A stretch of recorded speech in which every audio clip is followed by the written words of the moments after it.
and gentlemen, let's go. We ain't got no time to waste. Let's go. You are now listening to Jason Anderson, and you are in the zone. The Zone is presented by Guaranteed Foods, delivering all natural food to Midwestern families since 1958. Enjoy healthier food, more free time, free delivery, and better value. Go to GuaranteedFoods.com.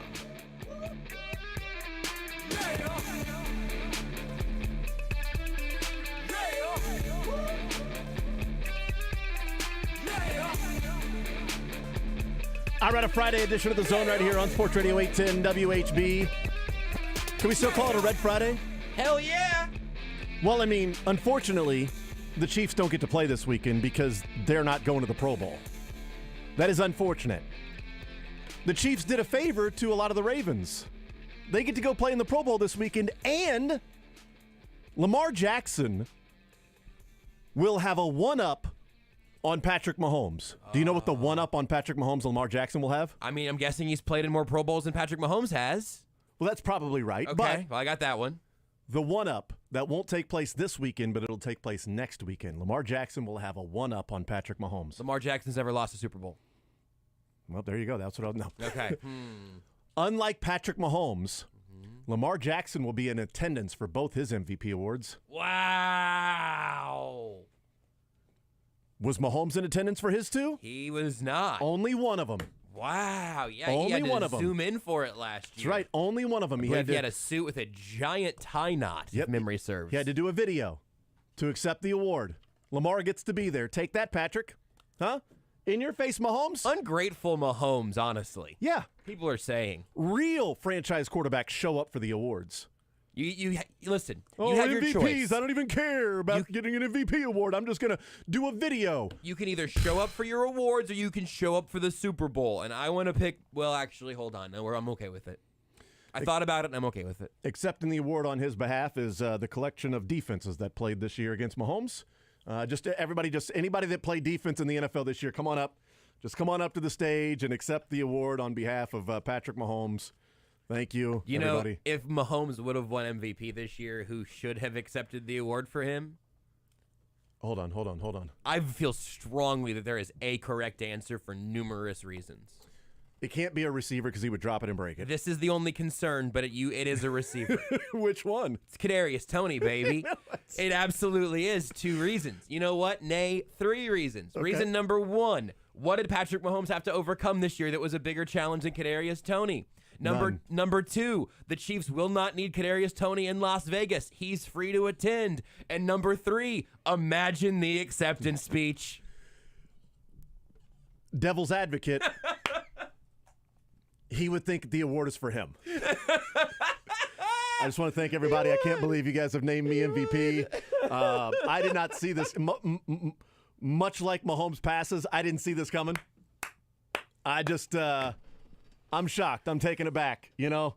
Cam Newton said I'd never be here holding the MVP trophy on the stage in front of you all, and technically he was wrong. No cap. I'm just saying we should consider it. Well, he doesn't have to worry about that this year. Next year he'll have to worry about that. But Lamar will be there. Somebody else next year. Lamar will be there in attendance. He will one-up Patrick Mahomes. But there is no Chiefs game this weekend. No Chiefs players in attendance or playing this weekend at the Pro Bowl or anything like that. Nothing like that going on. So closest I saw was watching Jason Kelce try to long snap very unsuccessfully. Really? Yes. Oh, Have you not seen this? No, I'll pull it for you. He was just going for the highest point total, and a center, long snapping, made me wish that we didn't have to move Kendall Gammon up a few days. Remember, hey, help me remember the Friday before the Super Bowl to ask Kendall Gammon about Jason Kelce long snapping. That's right, as we should. As we should. I do appreciate them, and I don't know when they brought it back, but bringing back the passing drills where the bullseyes are moving. Yeah. You know, that they used to do back in the 90s. That was my favorite part of the Pro Bowl. That one's fun. Was watching the quarterbacks with the blue chalk on the end of the football that they would throw it. There was a video game, I don't think it was Madden. Was it like Joe Montana football or something where they had those drills? You could do those drills outside of playing the game. You can do the quarterback drills. That was my favorite part of that particular game. I didn't even like playing the football game. It was just doing those quarterback drills and the precision passing. And I don't remember when they brought that back, but I hated it that they were gone for so long because I want to see the quarterbacks throwing to those moving targets or throw to the big, like, top golf. Yes. Like circle that it has to land in. I not like it when necessarily it's a moving target. When it's a paper target, so the ball yeah. goes through it and punches a hole in it. Right. Love that. Those are great. I'm guessing you saw the video of old Dan Marino throwing the painted football basically 50 yards Dude, those on were a rope. Those were great, man. I loved watching those, dude, because you knew like when if it hits the paper, they can show a replay, but you don't know exactly where it hit. Right. The blue chalk, The blue chalk is great. That's a bullseye. That was 50 yards down the field. He hit it right in the middle of bullseye because the blue chalk was there. It was great. So yeah. All right, 913-912-4810. Here's how the show lines up today. We'll talk with Matt Derrick coming up at 11 o'clock. One segment with Matt because the Chiefs are having a press conference today. It'll be the coordinator day, typically on a Thursday, but they're doing that today. Dave Tobe, Steve Spagnuolo, Matt Nagy, and we'll see which players will be at the podium today. And so we'll play that for you. Mick Schaefer will come up later on in the noon hour, maybe the 1 o'clock hour. We moved Kendall Gammon because of this. So we talked with Kendall Gammon on Wednesday, as you just said. Unfortunately, that was the case. And so that's how the show lines up today. Here's what I want to start with. Is this the best stretch of football in Patrick Mahomes' career? I asked the question, and boy, it'd be tough if you didn't go back and look at a lot of different things, if you're just simply thinking off the top of your head. So I did that for you. I went ahead and did that for you. I looked at a 3-game stretch, every 3-game stretch in Patrick Mahomes' career. Now, luckily, Pro Football Reference can do this for me. I am not a psychopath that went through and looked at every single 3-game stretch and was like, game 1, 2, 3. Okay, game 2, 3, 4. Okay, game 3, 4, 5. No, not going to do that. Wait until baseball season. So, all right, I haven't slept yet. But let me tell you, I think this is one of the best ever. Patrick Mahomes has been drunk for 2 months after celebrating his 3rd Super Bowl. Guys, I got it. I finally got to the... I'm through 2019. I got finally through 2 years. Starting, I'll get there. I watched each game in its entirety. 1, 2, 3, 2, 3, 4, 3, 4, 5. So this stretch of football, where he's beaten the Dolphins, the Bills, and the Ravens, he is completing 69% of his passes. Nice. He has just over 700 yards. Nice. 4 touchdowns. No interceptions. A 100.7 quarterback rating. Okay, 3-game stretch, 4 touchdowns, 3 games. He's done that lots, right? Sure. 69% passing in his over a 3-game stretch. He's done that lots. 700 yards in 3 games. He's got a couple game stretch where he's had 700 yards. 100 quarterback rating over 3 games. Okay, yeah. If you put all of those together against any competition in a 3-game stretch for Patrick Mahomes, how many different 3-game stretches do you think he's had in his career of this? Now, mind you, he only completed like 58% against the Dolphins, right? I mean, he's only had 4 touchdowns in these 3 games, okay? It's very Joe Burrow-esque in throwing touchdowns. I'm joking. There was no reason for him to catch an L. He caught plenty of them this year. And then he hurt his wrist, so he couldn't catch anymore. That's a good point. Do you want me to try to put a number on it for you? Because I'm trying to think of I don't want you to play the game. I want you to really I'm going to try think. to play you and Dylan, I want you to really think out of all of the games he's played in his career, playoffs included, all right? But not... You can't go Eagles to the beginning of this year, right? They're only in a 1-season setting. Okay, we're not going to cross over from a Super Bowl to game 1, 2 of the next year. So a 3-game stretch where he's played like this. My only hesitation on my number that I'm going to find somewhere in there is that I don't even know what these good chunks of time would be. I would say that with those numbers, my honest knee jerk would be that he has had a 3-game stretch statistically look like that a lot. And I'm guessing it may not be as high of a number as I would think. I'm throwing the numbers out to let people decade on their own. Okay, to kind of put that baseline out there. I've got my opinion because I've already looked at the numbers. Right. Okay, I've already seen the numbers. I've already analyzed them last night at 4 o'clock in the morning. No picks is probably the biggest standout for a 3-game stretch. But I would say that I would assume that he would have spent most of his, maybe both of his MVP seasons in that range. So I would think that he's done that a lot, but I don't know that that's where it's going. A lot's a relative term. So what's a lot's lot? a relative. Well, but so it's like if he did it for a 4-week stretch of 2, 3, 4, 5, Counts as one. that's all one chunk. Yep. So this one happened to work out to where I didn't have to do that. Okay, so there's not like overlapping. But my rule was going to be, I wasn't going to count 3 different ones in a 5-game stretch. Okay. Game 1, 2, 3, game 2, 3, 4, and game 3, 4, 5. There's 3 different stretches in that 5. No, he's just playing awesome football over that stretch. He's not going to have 3 different ones. I was going to count that as one when I started. As one, but you didn't end up having to do that. Didn't end up needing to do that. So without playing the undercutting game and without trying to now like do all of the math, I think I would have said that he probably had 8 or 8. I'll say 8 to 10 3-game stretches that achieved to that statistical level. I'm very curious to figure out if that's in the neighborhood or not. Dylan, you want to throw a dart? I'll go like 4 or 5. 4 or 5? Yeah. So in his career, the 3-game stretch, consecutive games, where he has played and put these numbers up, it's happened 3 times in his career. That's crazy. This is the 4th time in his career he's ever had this 3-game statistical stretch. Wow. The first time in his career was 2019, the first 3 weeks of the season. At Jacksonville, they won 40-26. At Oakland, they won 28-10. And versus Baltimore, they won 33-28. Yeah. It's when they had the big lead. Baltimore came back, made it a little closer than it should have been. Next year, 2020, October 19th through November 1st, they went to Buffalo, won 26-17. They went to Denver, won 43-16. And then they played the Jets at home and won 35-19. The third stretch, Playoffs? 2021, December 26th through January 8th. Huh, okay.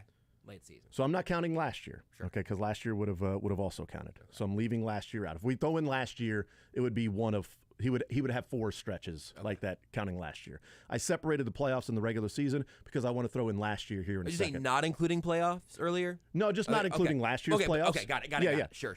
If we include last year's playoffs, then it would be he's done it 4 Then he times in also his did it career. last This is year one in of the 5 playoffs. times in his entire career. I'm with you. So outside of last year's playoffs, because we'll get into that, because that was 7 touchdowns, no interceptions, and just hit, I think, his best football of his career.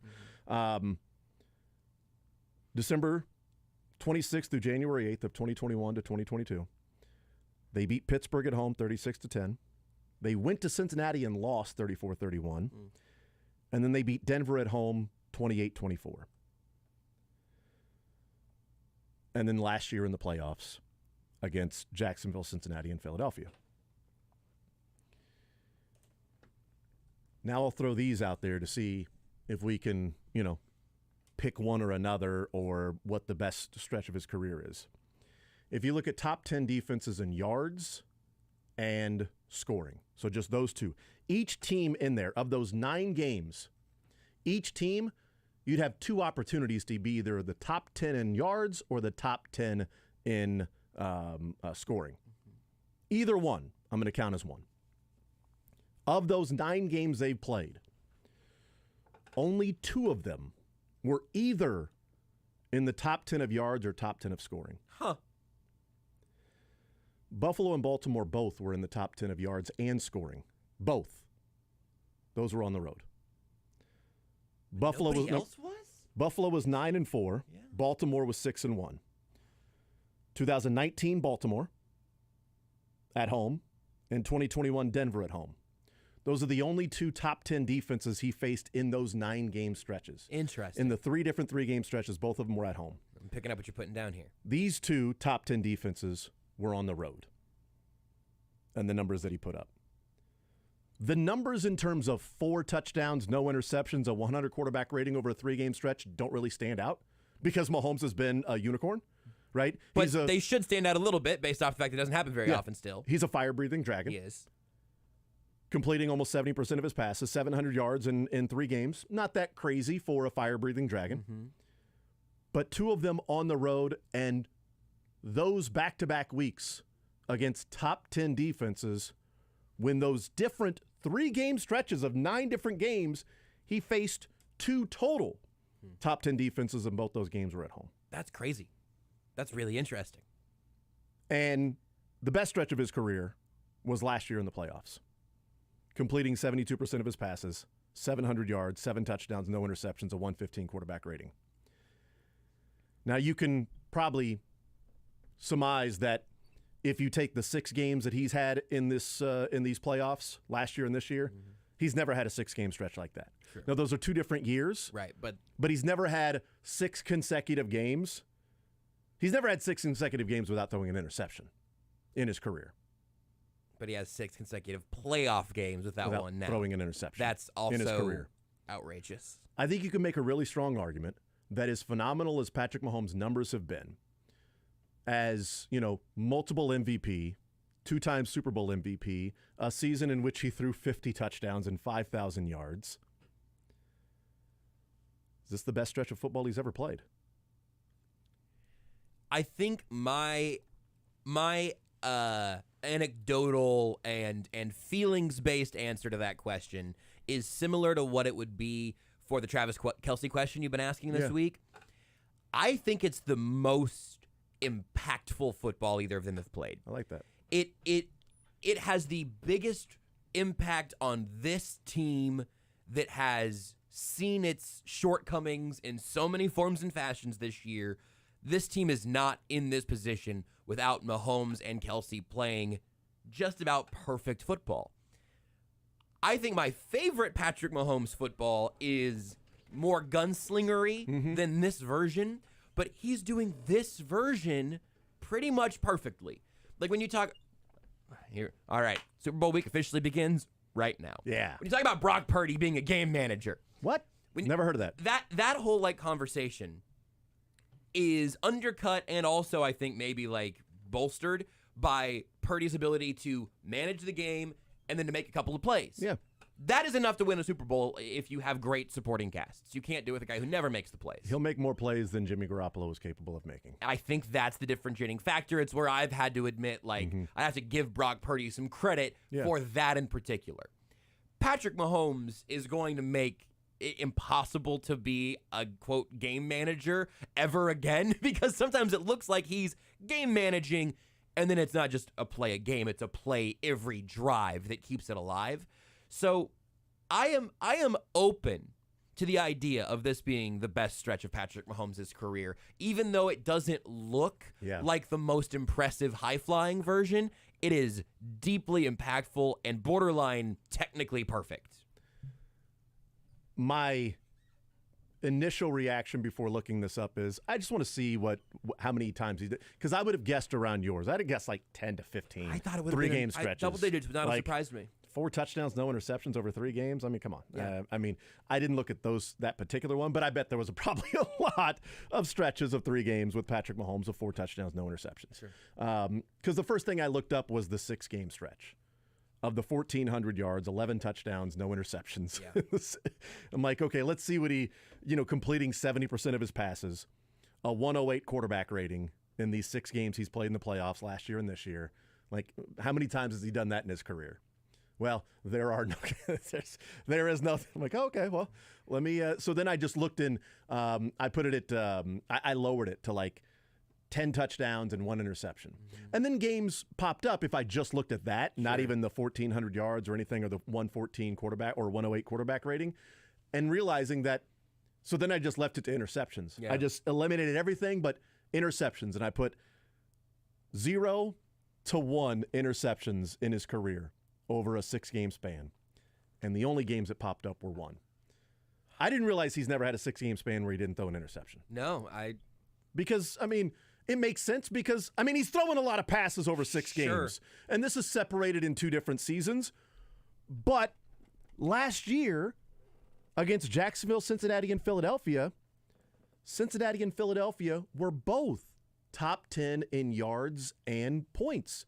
Meaning, in this 6-game stretch in the playoffs, 4 of the 6 teams have been top 10 in both yards and scoring defense. that's unbelievable. 4 of the 6. And 2 of those ended two up of them being have his been on the first road. 2 road games. 3 of the 4 have been away from Arrowhead. Yeah, there you go. I like that. 1 was in Arizona, and 1 in Baltimore. 4 different settings, by the way. 4 different stadiums he did that in.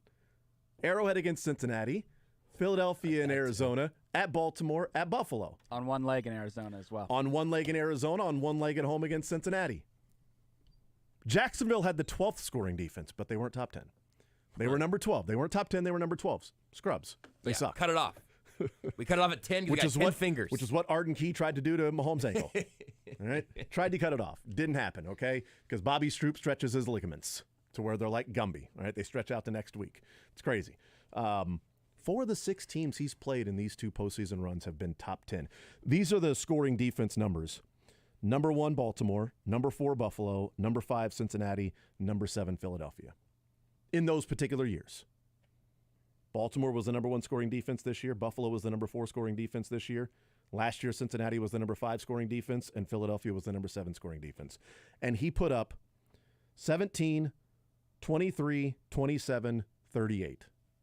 And this is more like ephemeral, but how many mistakes did he make in those 6 games combined? Great question, yeah. How many? No interceptions, I can tell you that. No interceptions. How many mistakes? Like, or even, how many times did the defense get him?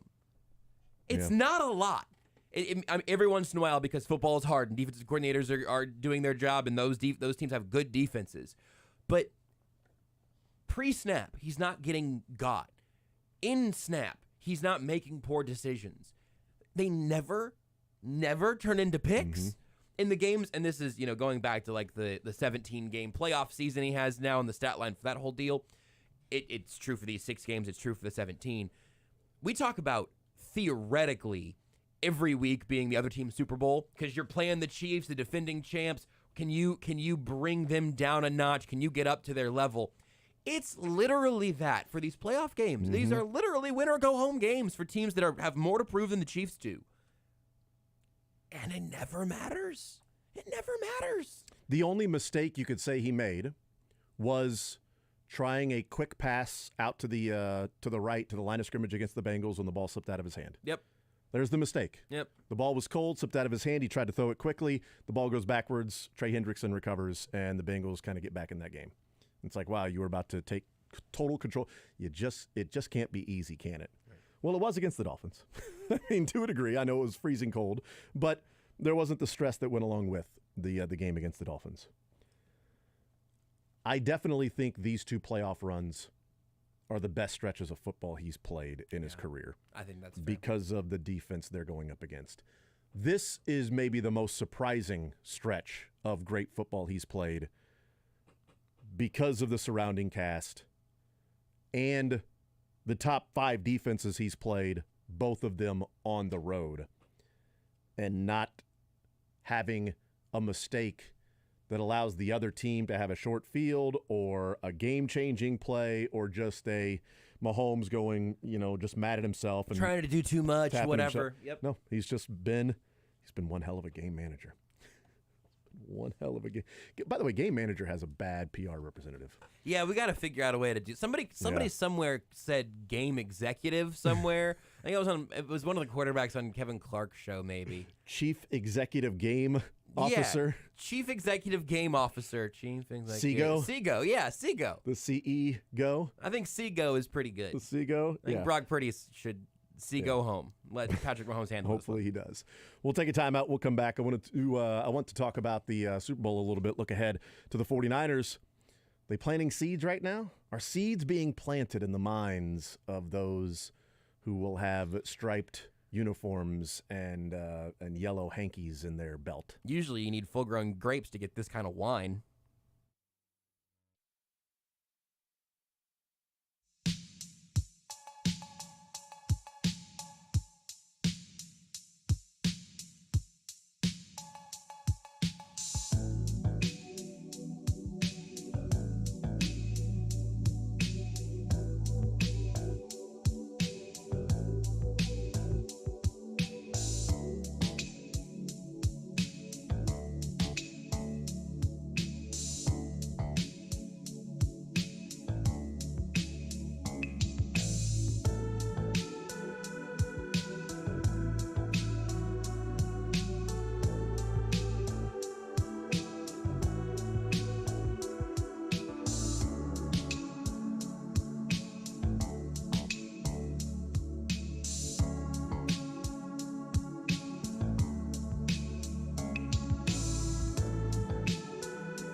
All right, hanging out here on a Friday edition of The Zone, 913-912-4810. We'll talk with Matt Derrick coming up at 11 o'clock. Chiefs Digest and 41 is the Mike podcast. All right, so I think I want to play the Jed York one first. Let's play Jed York. He is the CEO of the San Francisco 49ers. Uncle Eddie, who was the 49ers owner. Anyway, Jed York, CEO of the 49ers, had a press conference yesterday, just sort of like people around him talking to him sort of off the podium. And he was asked, hey, Jed, what do you remember about that Super Bowl in Miami? I mean, I remember Nick Bosa getting held on 3rd and long and that not getting called. It's football, right? Like, I mean, I should say this. I haven't talked to anybody with Detroit. Like, I feel for them when you're in a situation where you're up and you think you can win a game and make it memorable and things go the wrong way. And I've been on good sides of that and I've been on bad sides of that, right? When you're up by 10 points against a team in a Super Bowl, you know, thoughts are going through your head like, wow, like we're going to have a parade. Like, you know, somebody's going to Disneyland. Like, this is going to be awesome. And then you don't. And that's part of playing in the NFL, right? Like, I get pretty tense during games. It's because you care so much about what happens. But I personally have next to little, if not zero, effect on what happens in the moment of a game. And that's why, like, Lynch and I laugh about it all the time. It's like, I would much rather play than watch these games up in the suite. Because, like, when you're out there, you can make a play or not make a play, but you know you did it. But when it means that much to you and you can't affect anything, it's a very, very helpless feeling when you're in a suite or you're in the stand and you're watching the game. And that's kind of how it is with that Super Bowl in Miami. I just thought we had it, and then we didn't. I remember Nick Bosa being held on 3rd and long. That's what you remember that game? That's what you're – because I remember Mahomes' brilliance. I remember Jet Chip Wasp. I remember Sherman getting burned by Sammy Watkins.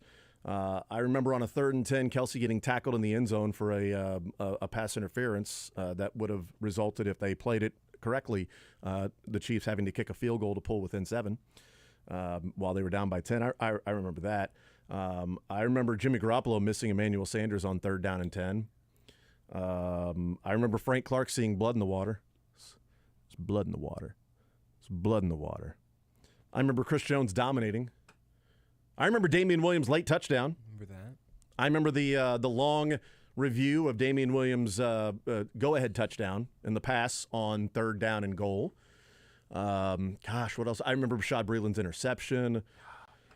I remember Chris Jones knocking the ball down a couple of times. I remember Jimmy Garoppolo, while he was being sacked by Frank Clark, throwing the ball in the air and an offensive lineman touching it, and they ruled him down, even so there was no illegal touching. I remember all of those things, but I guess you remember different things that happened in the game, but obviously the biggest one being the fact that Nick Bosa was not held, or Jed York said that he was held, because since Jed York came out and said he remembers Nick Bosa being held, offensive linemen have come out and said that actually wasn't a hold. No, he remembered it. I think he would know. I think whatever he said is the only thing that mattered from that Super Bowl. Well, Eric Fisher's arm was across the chest of Nick Bosa. And Nick Bosa was ripping, and Eric Fisher was riding him through. What were Eric Fisher's feet doing? They were moving still pushing him to his side, which is where Nick Bosa was wanting to go because they were running a twist, a stunt, a little game up front. Yeah. So not a hold then. Yeah. I remember, gosh, which secondary player was it that abandoned that area of the field to bite on the under, leaving Tyreek Hill wide open there? Because I remember after the game them talking about, well, yeah, that was his spot. That, or I think he was talking about it, that he was, well, that was my area. I thought they were going underneath for the first down. I let Tyreek go because he was heading towards the safety. And then right as the safety turned his hip, Tyreek Hill turned. And the ball was already in the air, by the way. Before Tyreek Hill cut to go back to that area, Mahomes had already thrown the ball. Just the brilliance of that play. But yeah, I guess the one thing you would take away from that is Nick Bosa not being held, or there being an arm. Eric Fisher attempting to block Nick Bosa, which apparently is illegal. Yeah, I can't remember who that player was either, which I would feel bad about forgetting that. But in the grand scheme of things, since Jed York forgot the entire football game, I guess it's not that bad. I guess it's not that bad. No, not that bad at all.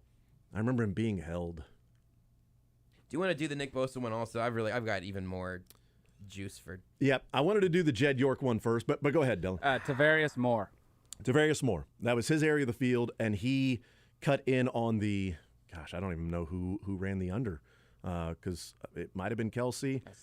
Sammy. Okay, so Sammy was underneath, and it would have been enough for a first down, right, or close to it. So he thought he was going there. Underneath him was Kelsey. So Kelsey was like, all right, I'm in trouble. I'm going to dump it off to Kelsey. Maybe he can pick up, 8-9 yards and set up maybe a more manageable fourth down that we may have to go for here with 7 minutes to go in the game. No, didn't need to happen because they did have time to run Wasp because they ran a stunt on that one. But anyway, here's Nick Bosa.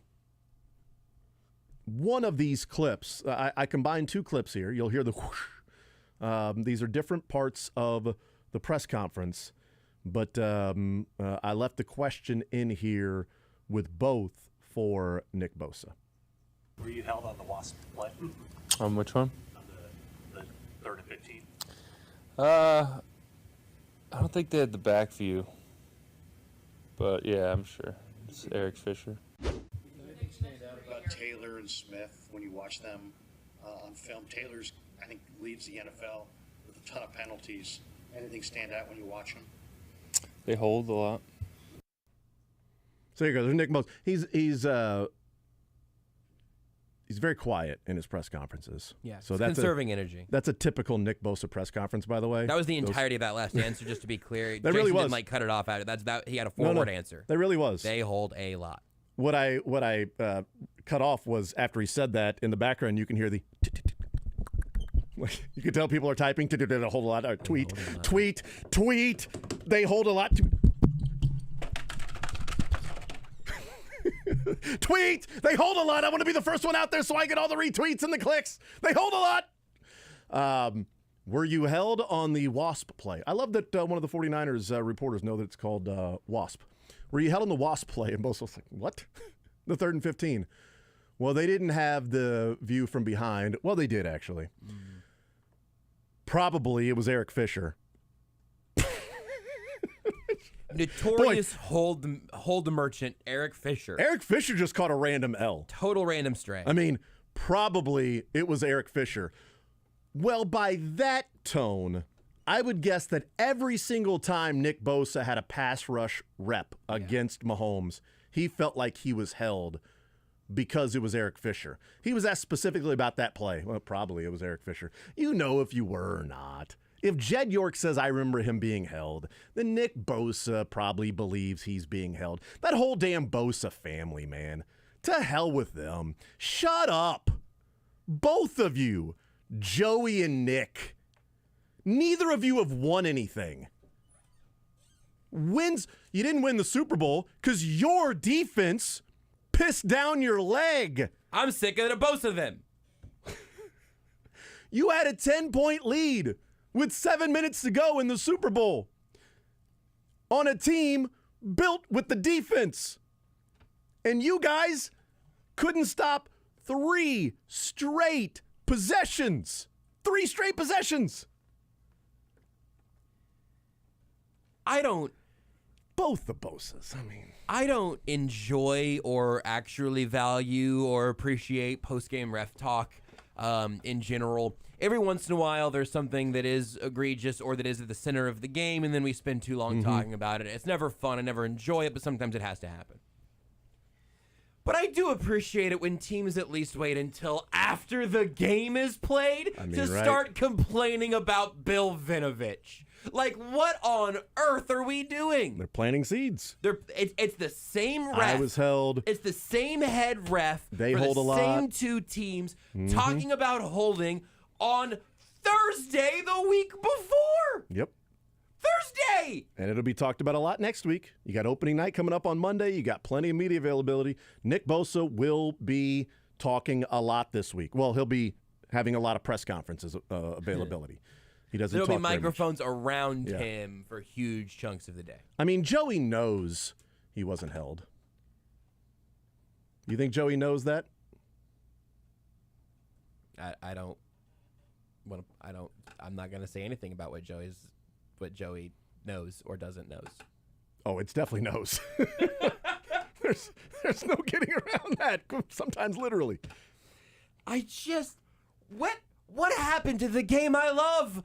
How is this the pregame smack talk? Like if you want to talk, go talk. You want to yap about like, oh yeah, Juwan Taylor. No, yeah, he holds 24/7 because he's a bum. Say that. Call him a They bum. hold a lot. Say you remember Donovan Smith because you think you ran around him at some point in Tampa because he's a bum. They hold a lot. Patrick Mahomes, call him soft. I make fun of his voice. I don't care. But the only counter argument to the Kansas City Chiefs this year is the refs love them, which is pretty objectively true because I've forgotten at least the Bills and Packers games completely out of my mind. And also while we're here, the Ravens game that the Chiefs won anyway. You're tripping. We could have been tripping all week into the end zone for 0 points because it's not even a penalty anymore, apparently.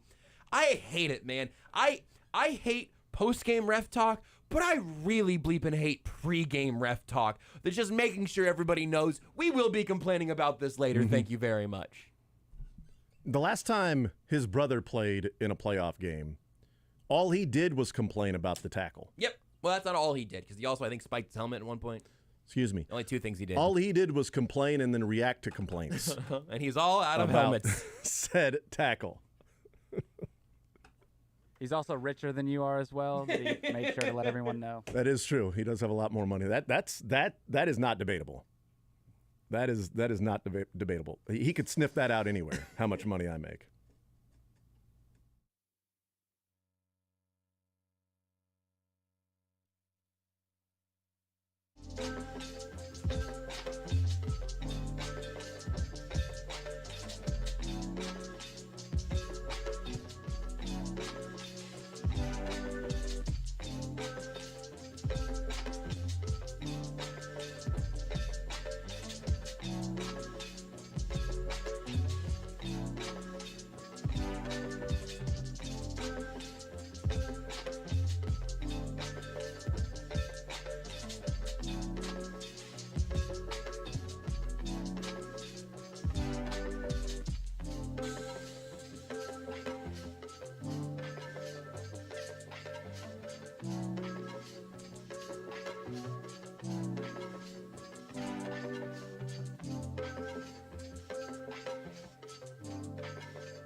Most of this week, the national shows have been talking about, greatest of all time.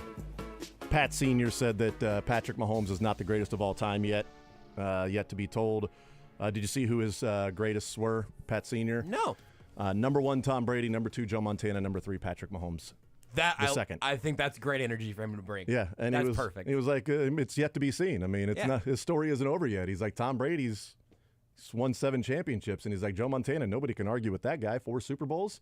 And he's like, yeah, and then my son, but yeah, he's got a lot of winning left to do. He's got to prove it, Patrick's like, writing it down. All right. All right, hater. Dad doubts me.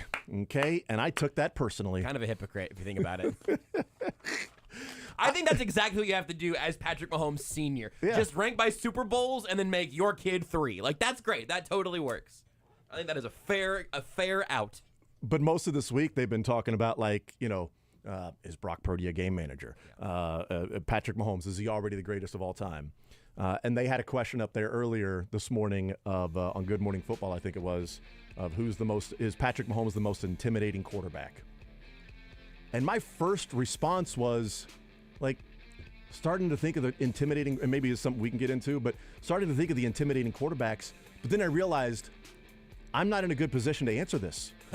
Because Mahomes isn't intimidating to me. That's a great point. I can only imagine what it would be like for others. The immediate one that comes to mind for me is Peyton Manning. Tom Brady was annoying, but Peyton Manning, it was like, he's just going to carve this defense up.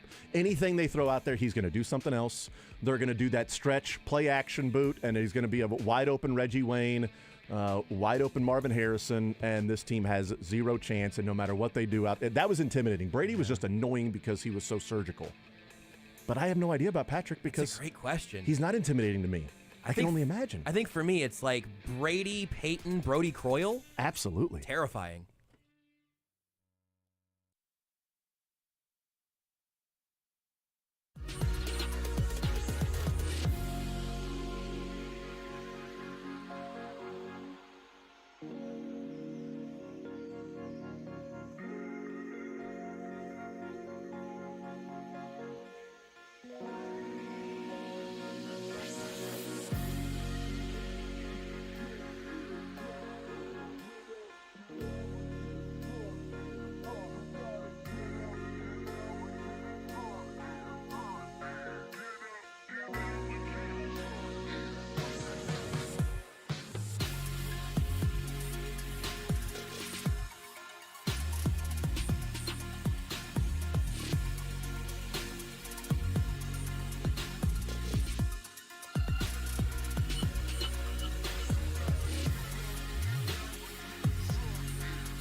Guaranteed Foods, delivering all natural food to Midwestern families since 1958.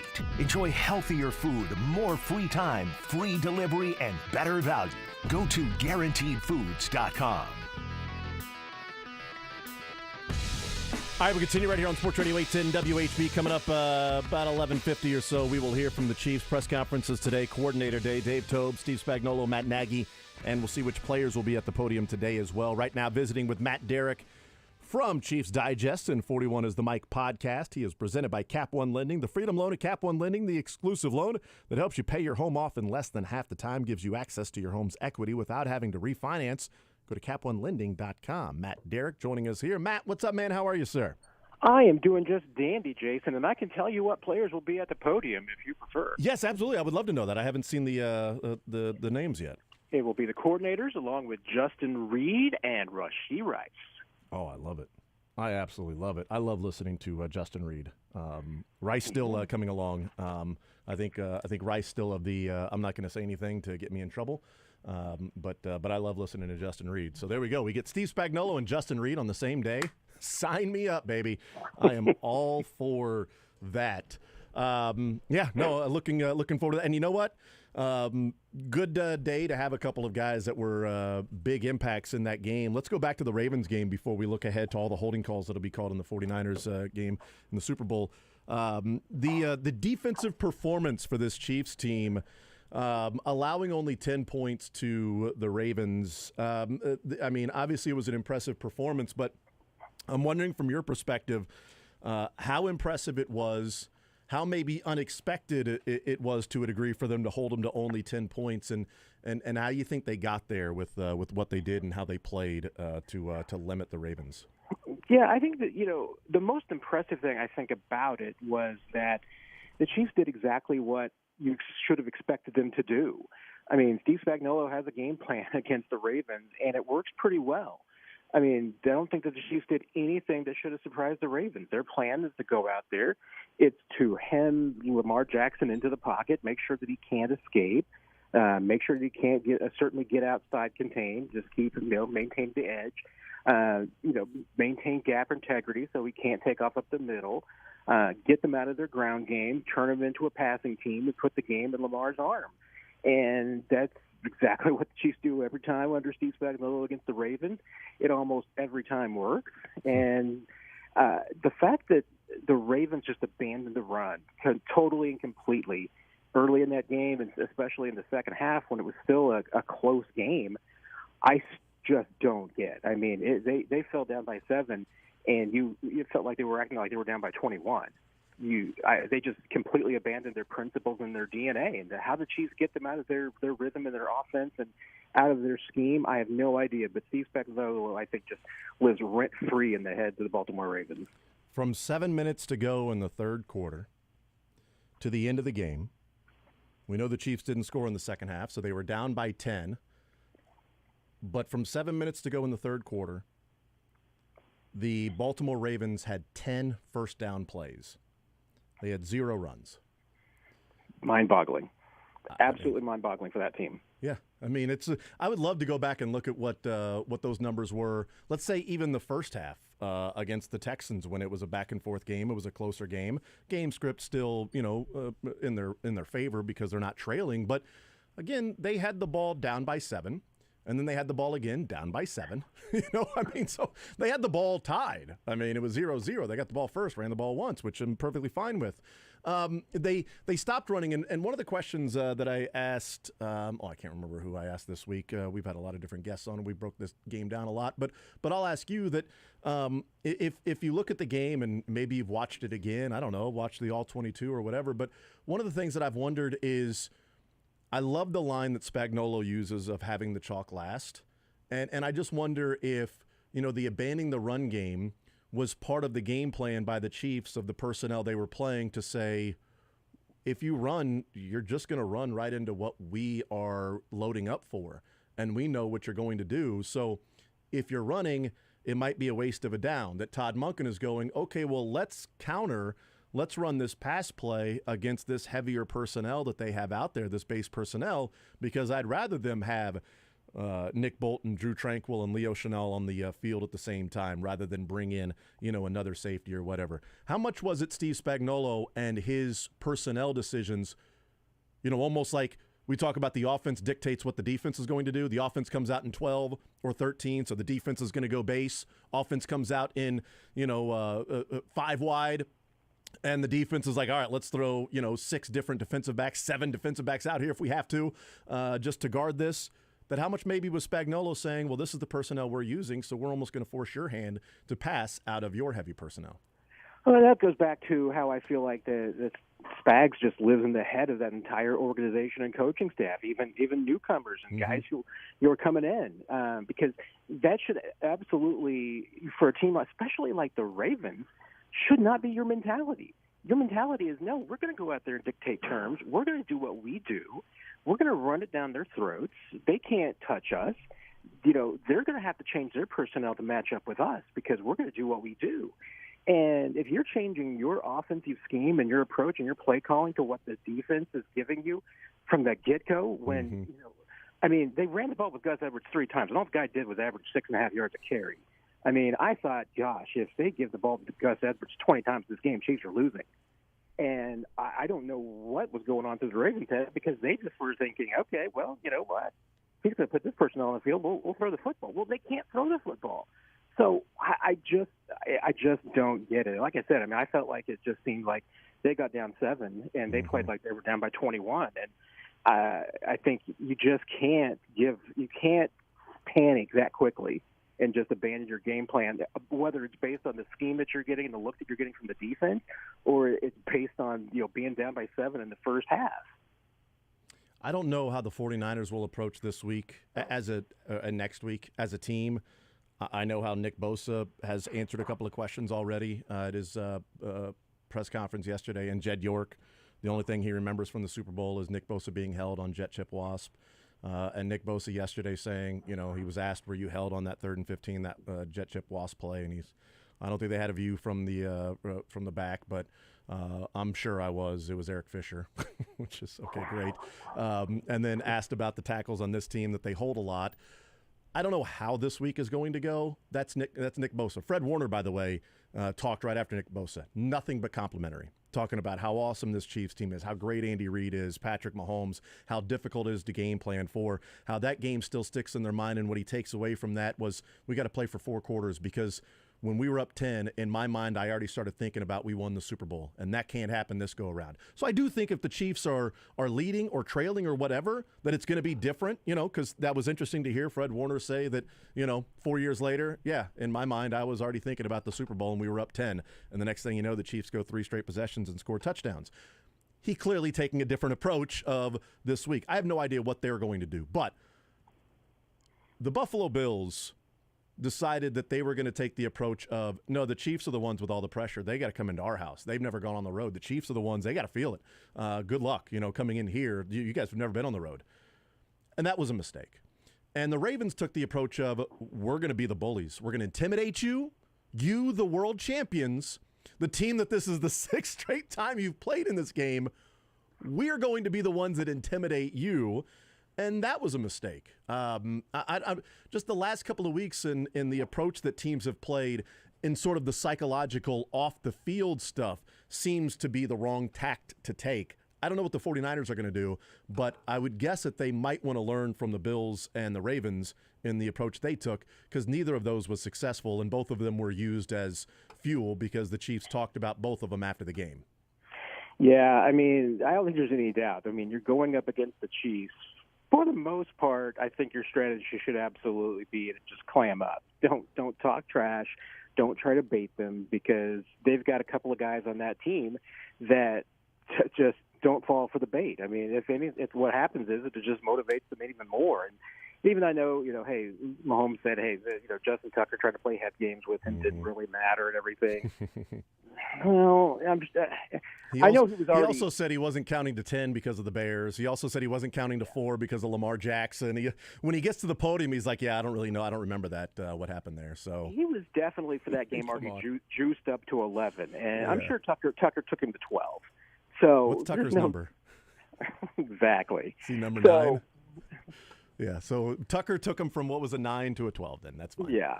So, 15. you can't step on Superman's cape. You can't poke the bear. So, yeah, I think the Fred Warner approach is absolutely what you should be. These guys are awesome. They beat us last time. We thought we had it, and they're too good, and, they can't be beaten. They're the favorites in this game. That's how I would be portraying it. It doesn't matter what the odds say. The Chiefs are the favorites in this game. That's the way they should be playing it, because you can't let this team, if you give them an inch to be able to play the underdog card and the everybody's against this card, they will just use that as fire and chop that wood, as Eric Bieniemy would say, and just build themselves a little bonfire. And I just don't know how as a team you let them do that. You got to kind of reclaim the narrative and make sure that the Chiefs feel like that they're the top dog and they're the favorite, and you should be the scrappy underdog fighting for it. I watched the condensed version of the Super Bowl last night because I'm a dork and I wanted to watch the. You know why, Matt? Because I'm a grown-ass man. I can make decisions for myself, okay? That's why I watched it, because I want to, okay? Pretty arrogant, though, when I have to. I actually thought to myself, I have to ask you, which Super Bowl did you watch? Right. I've never watched the Bucs Super Bowl again, so nor will I ever. No, nothing. You gotta learn. Yeah, I've watched the condensed Eagles one a couple of times. I don't know why I've watched that one. I watched the 49ers condensed one a lot. Like, I think I watched the whole game broadcast 3 or 4 times over the next couple of weeks. Because again, first Super Bowl of my lifetime, I was really enjoying that. Then the Eagles, the second one, and this one, the third. I don't even know if I'll even watch the game. Just joking. But I forgot how dire it felt at the time. Because we look back and remember those 3 straight possessions and how awesome it was and the celebrations and everything and what Patrick Mahomes looked like after that interception that bounced off the hands of Tyreek Hill. But I completely forgot the feeling and being taken back to that feeling, being in the stadium at the time and hearing nothing but 49ers celebrations in the second half and being annoyed at every time George Kittle caught a ball and the 49ers fans that would get up and look over at Chiefs fans do the George Kittle sort of like the 3-finger whatever drop. They would do it right at Chiefs fans, And then I really enjoyed that when the Chiefs were picking up first downs and scoring, that all the Chiefs fans would look at those same people and like do the George Kittle thing. It was great. That was a lot of fun. But Mahomes, it felt like, flipped a switch in that game. And maybe it was Wasp that changed everything and that throw. Because the throw before that on 2nd and 15, people forget, that was an easy throw that he just underthrew Tyreek Hill. It was just an easy throw, and it was an incomplete pass because he just missed. And he was doing that a lot in that game. He had 2 interceptions, no touchdowns, and he had struggled in that game. And then he just turned it on when it mattered. And I bring that up because it sort of pops into my head of what we've seen him do this postseason run.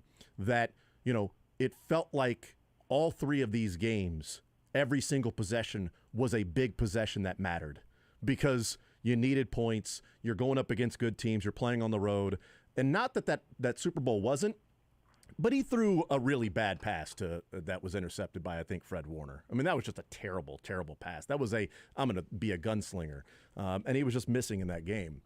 As you look at this Patrick Mahomes player right now, how would you describe it? How would you sort of put into words what you're watching and how Patrick Mahomes is playing right now compared to, what we've seen and how we've seen him play throughout his career? Yeah, I heard you guys talking about some of the numbers earlier, and while we're talking about getting people off their game plan and everything, Jason, I hate to digress. Please. But I do just want to point out and just have a bone to pick with both you and Brisco. Yes. Because you're talking about all these numbers to show and illustrate that this is like the best 3-game stretch maybe of Patrick Mahomes' career and everything. And I distinctly remember last week telling you guys that I'm taking the Chiefs over the Ravens because you never go against Patty Mahomes. If it's a toss-up situation, if it's a coin toss, you put your faith in Patty Mahomes because he's the difference maker. And you guys took the Ravens because you don't believe in Patty Mahomes. That's right. Yeah, that's the exact reason I took you took the Chiefs 24-20. You did. I wrote it down. I wasn't going to bring it up this time because why even bring up old stuff? I was definitely we're moving on to the Super Bowl, Matt. I didn't even think anybody remembered predictions. That was a week ago. You know how much just happened in a week? Time. Are you kidding me? Nick Bosa's been held twice in the amount of time since they. I was just listening on Monday when you guys were talking about how we weren't going to bring that up again, and and I was just like, wait a minute, doing our part. There was only one person in that room that believed in Patty Mahomes. Dylan also believed in, although he wasn't in this Technically, specific it's room. a different room, sort Different of. room. Exactly. He was in a different room. That's right. That's right. He was the only full-time member of the show who believed in Patty Mahomes. I was So, I was at Rally House where you can get all your AFC Championship merch if you want with the great Seren Petro, actually. So I wasn't in the room, but I did send my belief. That is true. Dylan had them winning. Oh, we definitely believed in Patrick Mahomes. My wallet believed in him. I bet on the Chiefs to win. But as I said when I made my prediction, it's sort of a 50-50 coin flip. 51-49, I'm going 26-24 Ravens. I said I didn't think Patrick Mahomes was good anymore, so that one's on me. That was odd that he said he sucks. All I'm saying is that I told you guys. You did. I said You take the Chiefs because you take the team that has Patrick Mahomes, and you guys disagreed with me. You guys said no, you don't have to take the guy that has Patrick Mahomes. So I don't remember saying that, but I do remember saying on Monday if you didn't agree with me when I said the only reason I was taking the Chiefs was to take Patty Mahomes, and then you guys don't take him, what other conclusion can I draw? I just disagree with that reasoning. Not necessarily that I wouldn't take Patrick Mahomes every single time, but I did say on Monday, Matt, never again. So it's the only time I've ever picked against the Chiefs in the playoffs, and it's also the only time that I thought if both teams played their A game that the Chiefs would lose. But you know what? Patrick Mahomes did his thing, and it's what he's been doing. And the best stretch of his career, Matt, I do think was last year's 3 games in the postseason was the best stretch of best football he's ever played. The 7 touchdowns, no interceptions, completing 72% of his passes last year. 2 of those teams were top 10 defenses that he went up against. But this has to be one of the more unexpected, great stretches for Patrick Mahomes because it's not something that we could have predicted happening. They were the number 1 offense last year. Like, they're middle of the pack scoring offense this year.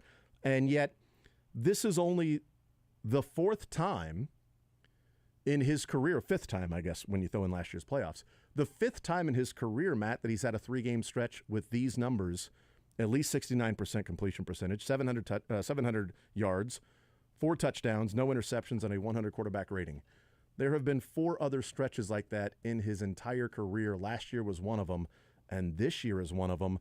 The other ones were at least expected or didn't come out as like, oh my God, look what's happening here.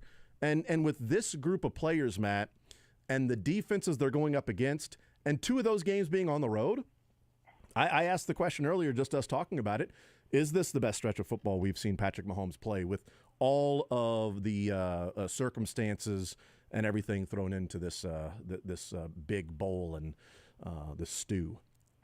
And I think it very reasonably could be argued that it is. I mean, because I go just even further into just watching how he has played. I think we're also talking about a stretch here where it's not that he just hasn't made any turnovers, but hasn't made any turnover-worthy throws. Yeah, that's a good point. I mean, he is just absolutely putting the ball in a few circumstances when it's a tight window. He has still been putting it in the spot where only his guy can get it. I mean, he made a couple of throws to Kelsey in particular that, you couldn't even count as turnover-worthy throws because, the defender had no chance. I mean, Kelsey was the only one that had a slight chance of catching some of them and came down with a couple of them in ridiculous fashion. But, the other part of it, too, is I like your terminology about, coming up with a new name for game manager because it's kind of, you can't put Patrick Mahomes and Brock Purdy in the same category. I mean, and I consider Brock Purdy a really, really good game manager. Alex Smith was an incredible game manager. Patrick Mahomes, the football he's playing right now, it's an executive style of game management. I mean, it's just on another level. Because, the throwaways that he's making, and like even Andy Reid pointed out, then there's times when he could be throwing it away that he's not and takes the sack to keep the clock running rather than just throwing it away. I mean, the decisions that he's making right now are just, to me, what's incredible because I can't really point to any mistake. I mean, I think Josh and I were talking in the postgame show that, he missed maybe 3 more completions by maybe 2.5, 3 yards total. I mean, it's just as far as, hey, this ball was 6 inches behind Richie James, and this ball was maybe a foot short for Noah Gray. I mean, and MVS, the one that was just right at his feet. And I think that one, Rishi Rice too. I mean, It's weird we can remember the incompletions because there were so many completions. So it's like counting all the completions to Kadarius Toney. It's like, I remember the 4 of them. But when it comes to like the aggregate numbers, for sure. I mean, to me, this goes back to what I've been saying for at least a little while now. I'm firmly bought into this theory. Is just that the pendulum has swung. I mean, right now you look across the league, offense was down. I know a lot of people will say, hey, it's the year of the backup quarterback. But no, you look at guys like Mahomes, and I think you're going to see, no, it's that defenses have gotten better. Yeah. They have figured out some of these spread concepts that teams are using. They have figured out how to counter them. There's split zones and some of the pattern matching. And, you look at some of the innovations that Vic Fangio came up with that everybody's stealing. And Spags has got some innovations that he's come up with that people are stealing. The way that the Chiefs deploy their secondary. I mean, a lot of teams are doing that now. As far as, just trying to find ways to slow down offenses. And it's working. I mean, they're having some success. And the goal of all of it, of course, is just to find ways to force quarterbacks to check down. And if you can turn every quarterback into the league into a game manager, well, the best game manager wins. And right now, Patrick Mahomes has been the best game manager in football. Yeah, and it's been a joy to watch. Unexpected, but also a pretty big joy to watch. Matt Derrick is our guest. You mentioned a couple of those throws that were made by Patrick Mahomes to Travis Kelce. I talked about it on Monday when at what point in the game where I thought, yeah, this is different. Okay, yeah, if I could pick again, I would definitely pick the Chiefs right now. And it happened pretty early in the game. For me, it was 4th and 2 when Mahomes threw the rope to Travis Kelce, and Kelce snatched it out of the air, strong, confident. There wasn't a double catch. We've seen him, quite frankly, in contested catches, not catch the ball or bobble the ball or, double catch it from time to time. And that was just pure, brought it down, old school looking Travis Kelce, no question about it. And I thought, all right, these guys are locked in. And then, of course, the touchdown happens to Travis Kelce. But for me, it turned in my view of the game pretty early in that one. Was there a part early on, because you're talking about these throws to Kelce, that you thought, yeah, okay, this is why I picked it. This is why I picked the Chiefs. Yeah, I had the distinct pleasure of watching the game over at the KSHB studios, doing their pregame and postgame shows. Mm-hmm. And so I had the pleasure of watching the game with TV's Mick Schaefer, TV's Mackenzie Nelson, and Uber producer extraordinaire Nick Jacobs. And Joshua knows this. You may know this if you listen to the podcast, Jason, but everybody should get the opportunity to watch a game with Nick Jacobs. It is absolutely fantastic and awesome in so many ways. I want to one time at least. But I said when the Ravens went 3-and-out, I'm like, on the first drive, I'm like, okay, they're in trouble. Interesting. And after the touchdown, I texted a friend of mine and said, these guys aren't effing around today. That, to me, I mean, those first 2 drives in particular, and honestly, the Ravens drive, the scoring drive, didn't really turn me around much because it was a fluke play. Mm-hmm. I mean, freaking Nick Bolton covered Zay Flowers for 7.5 seconds. He had him covered for 7.5 seconds. And if the Chiefs had been able to get Lamar Jackson down in 7.56 seconds, they'd have gotten him. But, to get 7.5 seconds to run around and finally, on a broken play, find somebody. I mean, that's about as good as defense as you can possibly play. And if that's the only way that you're going to score a touchdown all day, you have no chance. Yeah, so, and on that drive, I mean, they converted a 4th down and 1, in which Turk Wharton was massively held. The Chiefs' offense massively held the Chiefs' defense, I'm guessing. That must be what it was, because the Chiefs were the only ones that commit penalties. And then Leo Chanel had the sack on Lamar Jackson, and Lamar Jackson is brilliant at times. And so I'm with you. That touchdown happened, and I'm like, that drive isn't necessarily one that I look at and go, oh, God, uh-oh. Oh, no. That drive was the Chiefs, I felt like, played pretty good football. They had a play drawn up in which they got a sack. Lamar's great. And they had a 4th and 1 in which Turk Wharton was going to fill the hole, but he was pulled down, and Lamar Jackson had the hole to run through. Maybe he still picks up the first down. I don't think he picks up the first down and 25 extra yards after that if Turk Wharton's allowed to get through the offensive line. But, I also digress on that particular one. But I'm with you. That touchdown drive didn't scare me, and I'm like, they're a fluke play away from still not having any points as most of that game was going along. That it was just it was brilliant. One of the things that was a negative that came out of that game, Matt, was directly after stripping Lamar Jackson of the football and getting that turnover, the very next defensive play when the Chiefs defense got back out there, Charles Omenihu tears his ACL. He's been playing such good football. How big of an impact do you think this will be not having Omenihu against the 49ers offense? Yeah, I mean, it certainly deals a blow to your depth. Now, how will the Chiefs handle it? I mean, it's the last game of the season. It's the Super Bowl, so it's all hands on deck, and you just throw everything out there. So who will take Charles Omenihu snaps? I mean, I think it'll probably be fairly, not evenly distributed, but probably, distributed amongst maybe 4 players, and 3 of them are going to be regulars. I mean, I think it just means that you play Mike Dannon more, you play George Karlaftis more, maybe Chris Jones takes a few more snaps. Chris Jones had a decent amount of snaps at defensive end after Omenihu went down. I'm not saying that's what's going to happen this week, but and not ruling out that Malik Herring and Felix Anudike-Uzomah won't pick up some more snaps too, and I'm assuming that Felix would be next man up in that situation. But they might get some plays, but I think it's the Super Bowl. You go with your horses. So hey, there's no practice tomorrow. So after this, so if Chris Jones needs to play 90% of the snaps, George Karlaftis 90%, you do that. Now you can't do that if you get into a horse race and the 49ers are running 80 offensive plays. Then you're gonna miss that depth, and you are gonna need some other guys. But yeah, I would guess that's how most of it's handled. I mean, certainly, your backups will probably get a few more looks, but I think a large part of it is just that you're going to go with your horses.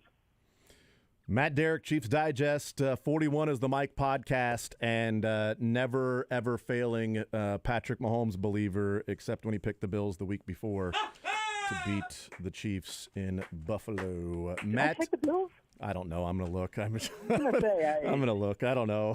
I actually don't remember. It sounded good in my mind. A little fake news there, Jason. So Let me look. No, you picked the Chiefs 24-17. Damn it! Yeah, I don't remember. Son of a gun. I don't remember ever not taking the Chiefs in a playoff game. I have here Matt Derrick, Dolphins 24, Chiefs 7. I made up the thing about the Bills. I'm sorry. I was just I'm trying. The only one that's really questioning me is I don't remember in 22 whether I took the Chiefs or the Bengals. No, you took the Bengals. I remember. No, I'm just joking. Listen, the Chiefs have never lost, so this is a good strategy. Yes. I know you have. I know you have it in your notes there, Jason, somewhere. So you can look it up for me. I'll actually go back and. You said put the house on the Chiefs over the Bucks in the Super Bowl. Okay. I don't remember. I'm going to go back and look, Matt, just because now I'm curious. I'm pretty sure I did take the Chiefs against the Bucks because. Yeah, I know. I definitely did. Yeah, I did too. Offensive line wasn't going to be an issue. Don't remember how much I felt like Lucy kicking the football and everything to go enough to take the Chiefs because I was like, well, you know what? These guys haven't gotten by. Then maybe I should take the Bengals. I don't think I did though. So I think I have been a Patrick Mahomes loyalist and Chiefs apologist in the playoffs. Yeah. All along. Well, you know what? Your record in the playoffs of picking the Chiefs is 14-3. Mine's 13-4. We're close. We're right there. There you We're go. Right there. You've got a game on me. Yeah, there you. I mean, obviously, it's a good betting strategy. Yeah, so. For sure. Matt, you're the man as always. I really appreciate it. ChiefsDigest.com. 41 is the Mike podcast. Will you guys have another podcast this week? Talking about the game, or what's the schedule going to be like for that? We are. I don't know if we're going to get to do it on Sunday or we might do it Monday, but yep, we are going to have a podcast out previewing the game. Awesome. Matt Derrick, ChiefsDigest.com, and 41 is the Mike podcast. Matt, you're the man. Appreciate it as always, brother. We will talk next week. Looking forward to it already. Sorry, I put you on hold. Sorry about that. My finger was on the hold button, and then it just fell. You and Juwan Taylor both. Sorry about that. Juwan Taylor, Eric Fisher cannot stop holding. Matt, you're our Nick Bosa of radio. Thank you, sir. I look forward to the conversation already, Matt. Buffalo. More zone next.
So I went back and found the format of the day that we talked to Matt Derrick last year on a Friday before the Chiefs and Bengals AFC Championship game, and his prediction was one of two.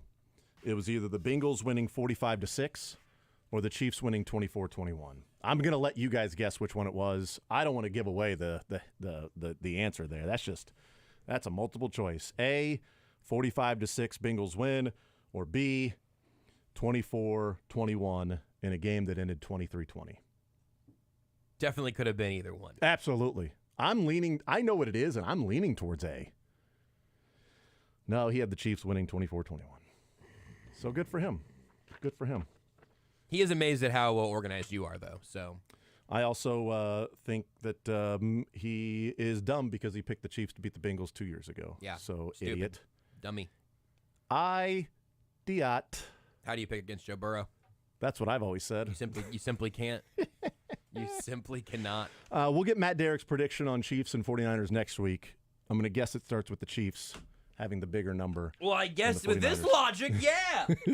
The actual analysis doesn't matter. Chiefs no matter what. Chiefs no matter what. Chiefs by a lot or Chiefs by a little, Matt. Joked about, we used to joke about, in a previous radio life when it was like, Kentucky's like, our top 3 scorers are missing.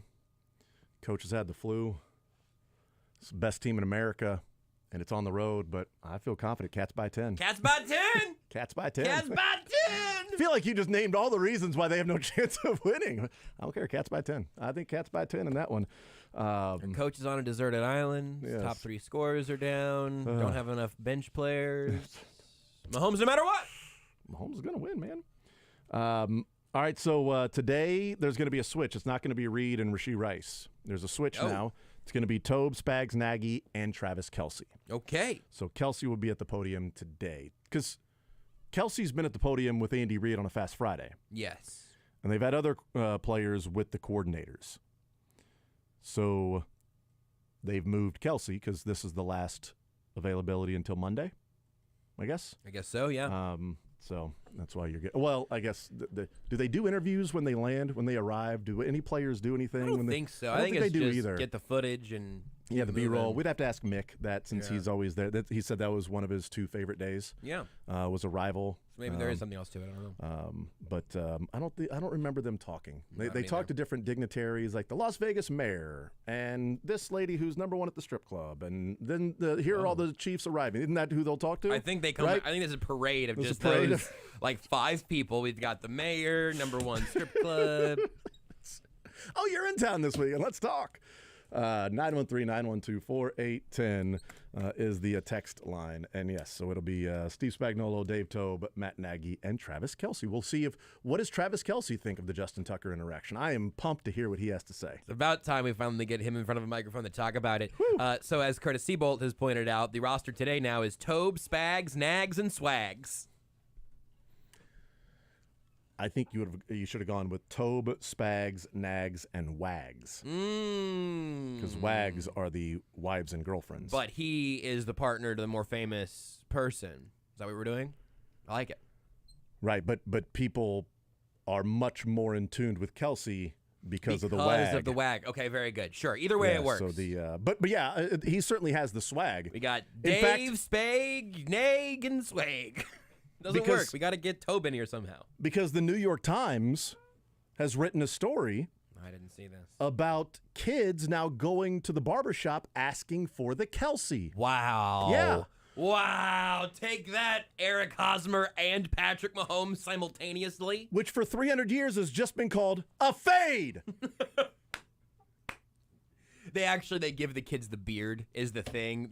They shave that. They go with the fade and they move that hair down to the beard area so they can have the full sort of. It might be one of the dumbest articles ever written. Like, it's one thing to say I want the Patrick Mahomes. Okay, yeah. So you got the mohawk. I think I'm gonna do something brave, Jason. I think I'm gonna disagree with you on this one. No, it's absurd. I think if you walk in and you say I want the Travis Kelce, of course the barbers go. I'm gonna give you a fade. But if the kids come in with a picture of Travis Kelce on their phone or whatever, they're asking for the Travis Kelce, but it shouldn't be collectively rebranded that way. I'm willing to give some dual credit here. You're not going to walk in and go, I want the Teen Wolf. I'm like, oh, no, what? Here, I need to show you a picture of what specifically I want my hair to look like. It's like, I want the Travis Kelce. What does it look like? Well, there's hair on the top, and then it slowly goes away. So you want a fade? No, I said a Kelce. I think if you want... Cool. I'll just call it a fade. You want an even low? No. Okay, you want a fade then. I think if you want the Teen Wolf, you don't need to be at a barber. You just have to keep growing that hair. Can you line up my hairline on my forehead too? Can you patch some of this on my neck? Let me guess. You calling that the Kelce too? Oh, look at Kelsey's hairline up in his forehead. God, guys. You have a great barber that can really line you up? Let's call it the Kelce. I'm sorry, America. I'm sorry, Kansas City. Jason can't stop betting against Patrick Mahomes or railing against Travis Kelce. I'm sorry. That's not me. You know, it's my barber really lined me up on the top. I called it the Kelce. You mean, let's just call it the widow's peak. No. Really lined me up perfectly. Just square, boxed off. Beautiful, man. Hairline right there. No extra forehead showing. Didn't mess it up. Faded it out. The Kelce. I think you're off base here. Dylan went to the barber and asked for the Lebo.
All right, when the Chiefs get to the podium, we will head out there. Dave Tobe, Steve Spagnuolo, Matt Nagy, and Travis Kelce talking today.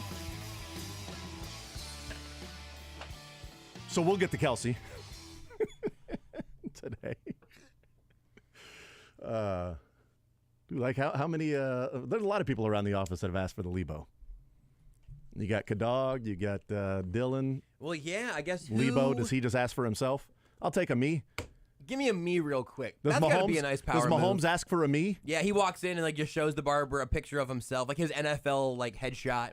Because it's the most random thing ever to see a guy with a fade and go, "Ooh, kids are now asking for the Travis Kelce." Like, I think it's no, just they're the Hosmer and Mahomes was a great example. For sure, that's a real sort of individual it's a real thing. style. Yeah, absolutely. It's okay, great. I want the Bosworth, right? Back in the day, I want the Bos. All right, cool. Let's go with that haircut, right? Can I get the Brock Purdy? I want to look like a mid-40s dad with 3 kids and grass that needs to be mowed. What's the worst the blank you could ask for at the barber that's most likely to get you just politely asked to leave? What can you go in and ask for? Man, it's hard to beat the Lebo. That's the best it could possibly be. Yeah, I don't know. You don't really have to go in for the Lebo as a Lebo hairstyle haver, I guess. You just do it yourself. Let's take the mid-40s white male. Okay, come on over here. Gotcha. Jason Kelce's sort of like, he's got like a flat top going now. In his evolved, he doesn't seem to be stressed about it. You know, his hair is The guy's walking around on national TV with no shirt on and sweatpants. Yeah. Guy's wearing sweatpants and no shirt. The guy's on national TV rocking a beer at a football game looking like he's lounging around the house on Sunday afternoon. It might be asking for the Jason Kelce might be the most difficult to actually pull off because we don't even necessarily know what the standard is. That's a great point. Like, I think the flat top is probably his ideal at this point, but then he shaved his head for a bet.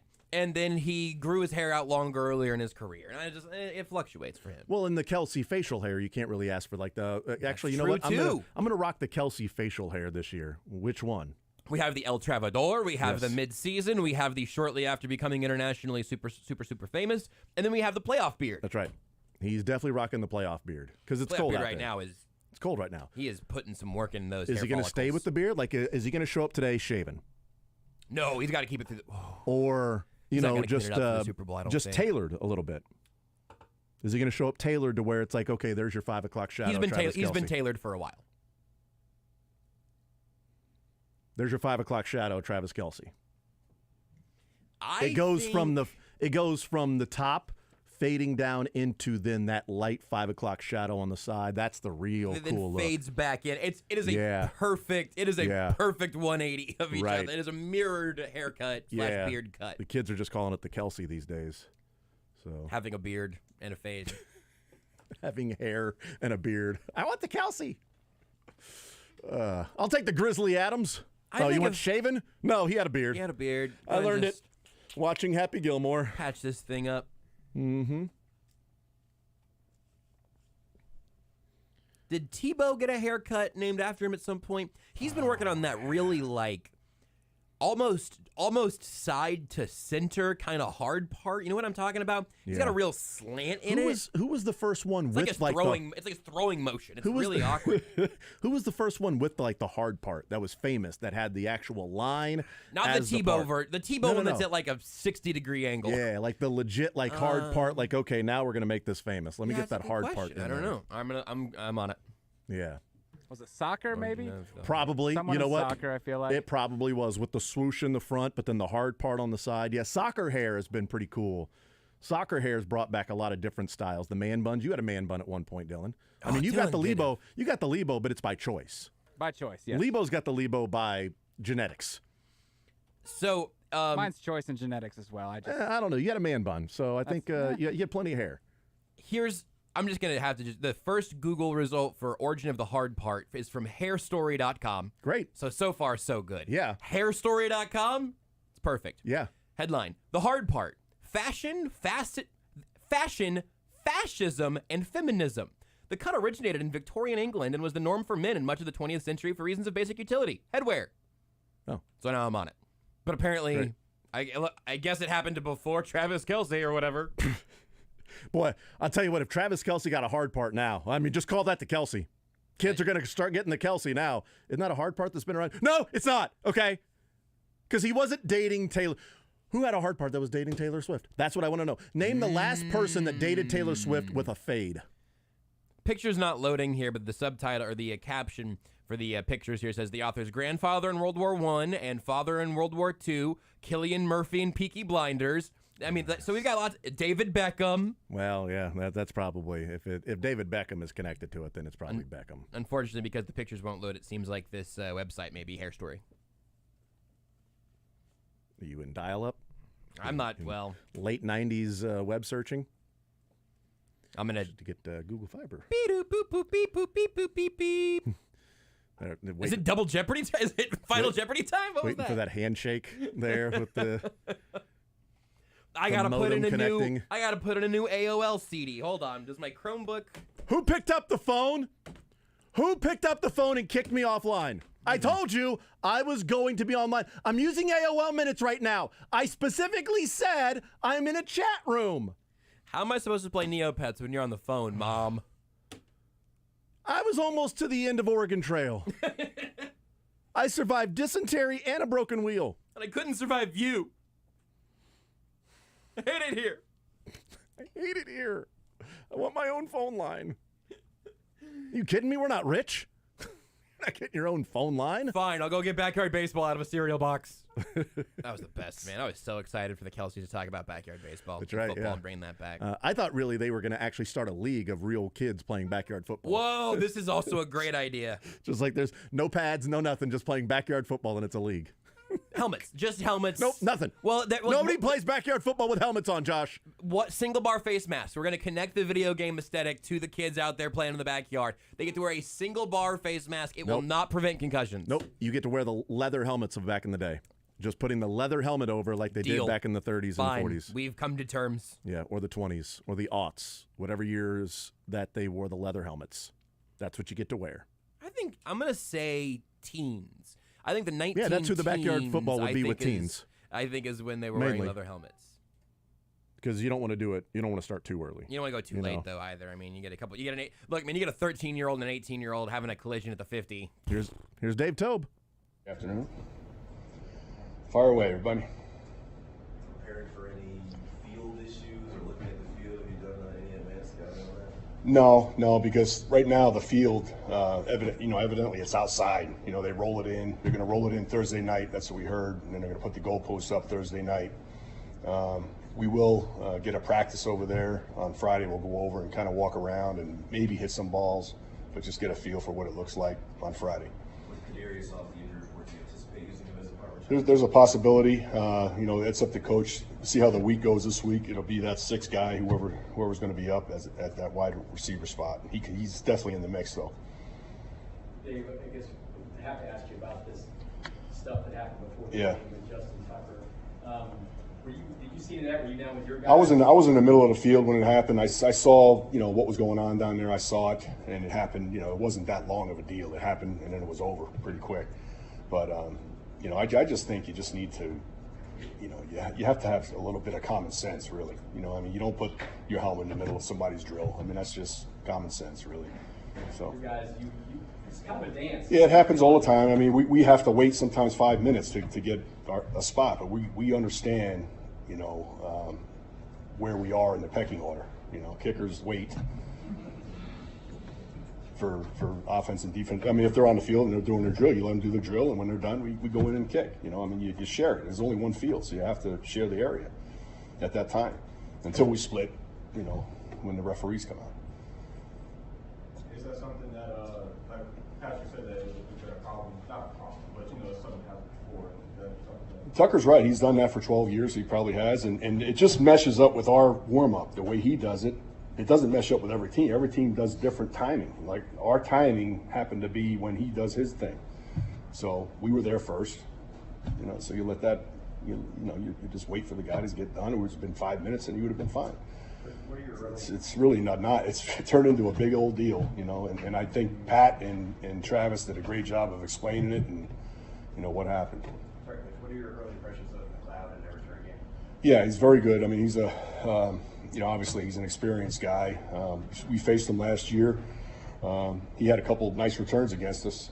He was solid, strong, spinner type returner, that slasher we call it, but he's very good, and obviously, we're preparing for him, as well as Debo. I mean, Debo could be back there at kick returner. He's been back there a few times, so. Is there anything unique about kicking in Allegiant Stadium that Harrison's learned through? I mean, obviously we've been there before, so that helps, But really, when you walk in the stadium for a Super Bowl, which we know already, it's different. I mean, we went to Arizona. That place looked totally like a totally different place. It's going to have all the colors for both teams, and so it's going to be like you won't even realize you're in, the stadium, in the Raider Stadium. I mean, but we have been there before, so you got to think that's an advantage, really. I mean, so. Seems like last year we were talking about, a few special teams miscues with like the whole game and then some muscle, but this year's kind of been less of that. Is that a difference that you've seen in the rosters? No, not really. I just think it's a thing that happened last year. Really one guy, really kind of. I mean, and we've been solid this year. I mean, I'm happy the way Richie's been handling things, and he's got a lot of experience and played in a lot of these big games before, so we're confident with him. Coach, can you talk about your boss, Andy Reid, the job he did this year? It seems like some years are just automatic. This year, a lot of work. Yeah, it's been a crazy year. I mean, we get everybody's best shot. I mean, when you go back and you look at it, and it just seemed like teams had more rest than us, and just the way the season went. And it was a struggle, and a lot of times, and to be able to get to the point where we're at, and we knew our backs were to the wall, and we had to win on the road. Really, it goes. I really think that last game of the season against the Chargers, and a lot of people probably won't believe this, but that game where our backups had to play and our starters were watching, and they watched how they competed on the road. I think it made everybody come together as a football team, because coming up to that point, we were winning a game, losing a game, winning a game, losing a game. That was the first time we won a game, and then we got on a streak right there. So I mean that game right there, in my mind, for me, because my guys were playing, all the special teams guys were starting, to be able to come through, on the road, beating the starters, on the road like that really brought us together as a team. Dave, one more on Andy. Just wondering, been around him for so long, what's he like after a loss compared to a win? How similar? Yeah, it's hard to tell the difference. I mean, that's the thing about him. He's very even keel and stays the same. Obviously, on a plane, he's a little bit more happy, but he's the same, and he's consistent, and the guys know what to expect. He's not going to go crazy in the locker room because things aren't going right. He's gonna let the guys coach and then tell them what they need to do. Simple. Doesn't make big long speeches, and the guys, it really works in the NFL. It's really sustainable the way he coaches. What is the effect of that? Just saying, keel after wins or losses? Well, bad things happen sometimes, and the guys, nobody's more upset than the guy that made the mistake. They know it, so he doesn't rip them, and then when good things happen, he's not going crazy either. He's not, running in the stands or doing, he keeps it right, and it's a solid foundation for us, and it makes us go. Okay, thanks guys. Thanks, Coach. Thank you. All right, there's Dave Tobe. You got to have common sense in the pregame stuff. You don't put your helmet in the middle of a drill. All right? Okay, you don't go to a land war with China. You don't battle a Sicilian when death is on the line. You don't put your helmet in the middle of an offensive drill if you're a kicker. Understand your pecking order. Here's Matt Nagy. Have you seen that? Do you feel like defenses are kind of catching up, but not with what you guys have been doing with the spread concepts around the league? Maybe a little bit. I think probably the numbers would say that as well. You look at it and, these offenses adapt every year. Every 5 years you see certain plays, concepts that usually work. And then I can take it to a year by year. I mean, you can see in a 3-week span a particular player concept that works. And then other teams are doing it. And then all of a sudden 3 or 4 or 5 weeks later, then it gets shut down. And so you kind of take that year by year. There's concepts that teams do. And defenses, I think these coordinators have done a really good job of really mixing things up not predictable. There's not a lot of tendencies. And so with that, you know, you have to be able to adjust to that. So I would say, yeah, there's probably a little bit to that, which makes you on offense make sure that you really know where you're going to go with the throws, how you're going to block, et cetera. Coach, in the AFC title, what did you see in your review first half versus second half as far as what was happening? I thought that coming out to start that first half was so important to get a lead, to stay ahead of the chains, not getting third and long in that game. When Pat made that throw to Travis for the touchdown to start, I knew we were going to be in good hands throughout the rest of the game. You know, that was just such a special throw, a great catch. It was really good defense by them. But, you know, you get some momentum, you get some first downs. We would have loved to have that screen at the end there to go up 21-7. Didn't get it. And then the second half, just too many 3 and outs. I do think some of that was how the game was going on our defense versus their offense. Field position wasn't as good. You know, we had one where we got to stop, backed up, and we ended up moving the ball to about midfield. We punted them down and flipped the field darn near, whatever it was, 80 yards, 90 yards. And that's a part of that game. So we know we got to be better, and we weren't as good that second half. Right. Kadarius Toney hasn't played in a while. Mm-hmm. How did he look in practice yesterday? Yeah, I thought he looked good. For us, it's a day-by-day thing for him and where he's at, and but all the guys right now, it's kind of an interesting week just because you do have that extra week. So just really mentally keeping the pace up for everybody, but also physically trying to make sure that you don't lose your conditioning as well. But he did good. Is he in a good, for lack of a better term, headspace? Yeah, he has to play Sunday? I think so. Yeah, and again, we're evaluating all that with every player every day, just kind of seeing where they're at. We want to be able to see it in practice. It's so important to be able to see these guys practice and see how they're doing individually, and then how they fit within the scheme and what we have. Matt, you've spoken of this before, but in what ways do you see Travis set kind of the tone and tempo that maybe we don't see, whether it's practice or games, locker room? Yeah, it's real. He's the energy that he brings is so contagious, and it's he's been doing this a long time with a lot of success, and when he brings that energy, people just feed off of it, and it's not easy to do that every day in practice and then take it to the game. Game day, he's always in a good place.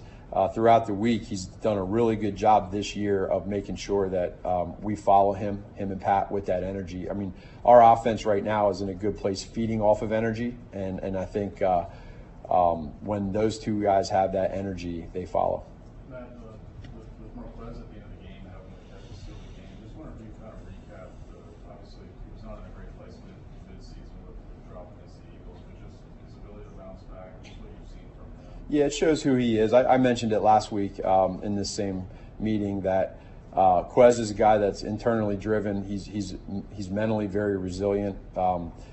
He knows more than anybody that throughout the middle of the season, when there was some things going on, not just with him, but our offense in general, that we all look at ourselves. And so it's just crazy when you look back at that moment. I remember being on the field after he made that catch and just thinking, man, life is crazy. What he's gone through individually, what we've gone through. And for him to, stick through that, make a play, for Pat to trust him to throw him the football, I think that kind of in a nutshell explains who we are as a team, let alone more detailed our offense. The last play of that game comes down to that, and everyone executed. It wasn't just his good route. It wasn't just a good throw. There was good protection. There was other guys running good routes, and it ended the game in a moment that we needed that play. Was that difficult to call that play in that moment? No. Nope. To be completely honest with you, not at all. I mean, really, if the play is in a certain way, it's in with no hesitation, no reservation. So if we put that play in, and I think everybody's seen the clip, Pat saying that he, give me the ball in that situation, and that's what we get internally a lot. So in that moment, we're going to give him the ball, and he usually good things happen. We got time for a couple more guys. We'll go Todd, and then we'll go PJ, and we'll Yep. get Trav in here. Coach, I know the NFL is a copycat league in some respects. You kind of talked about that with the defense. Mm-hmm. But is Kyle Shanahan a guy that you might look at in the offseason, kind of see the innovative things he's doing? Is he a guy that you guys kind of look to? Absolutely. He does a lot of great stuff. And I think the thing with Coach Shanahan is that he stays creative, does a lot of the stuff that they do really well, and finds different ways to window dress it. And he's got great players and great scheme, and when you match that together, you get to this point. So, ton of respect for him. It's not something that's happened 1 or 2 years. It's been his whole career, and it's in the run game and the pass game. PJ? Pat was telling us about the preparation process of how y'all would go through certain plays and how the time Chicago kind of helped you call plays in these critical situations. Just how did that influence you being the head coach of Chicago? Just situationally, being able to listen to the players and hear their input is so valuable.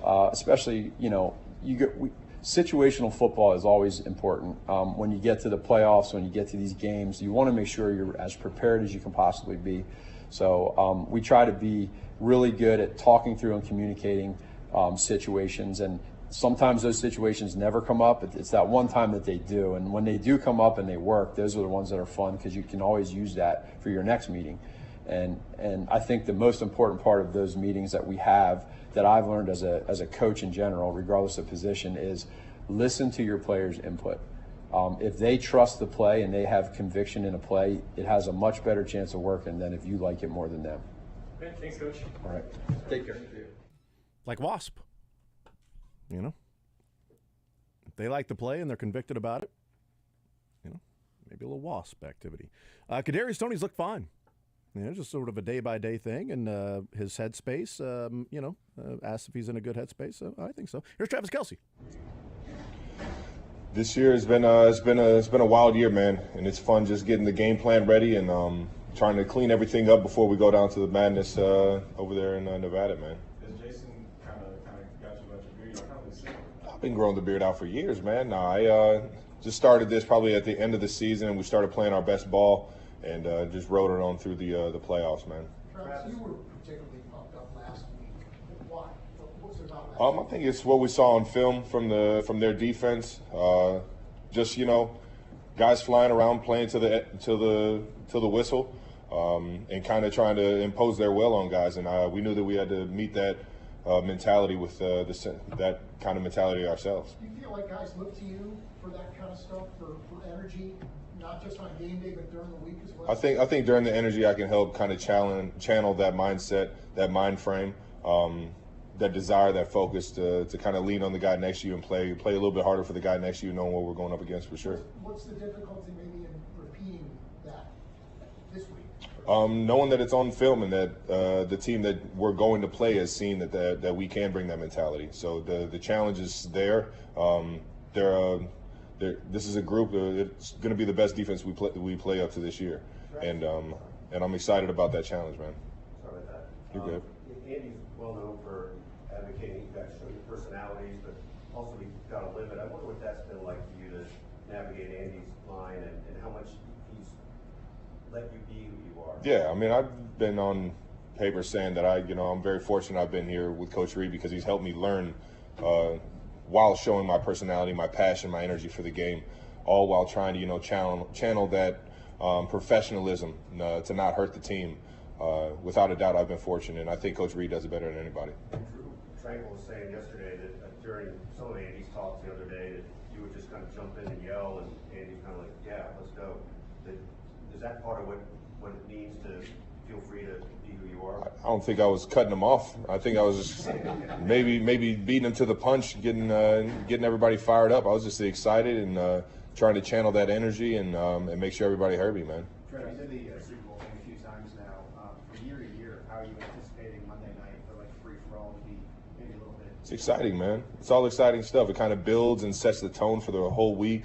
It's the biggest stage in the world, man, and that Monday night, that's going to be kind of where it starts for everybody. And at this point, man, I just love it, man. It's an exciting time. It's a once-in-a-lifetime type of thing that I've been able to enjoy a few times, man. So. What's your appreciation level of that? I mean, you went to playoffs, all those times didn't make it, and how hard it is to get back. You can't take it for granted. No, there's nothing you can take for granted in this league. Even being in these offices every single day, you got to find appreciation in that. And I've been beyond fortunate to land here in Kansas City and be surrounded by the men and women that are in this building. It's just it makes you want to play that much harder and appreciate it that much more when you get these kind of opportunities. Getting support only from the guys, but obviously sharing that. But for you in Baltimore on Sunday, just what did it mean having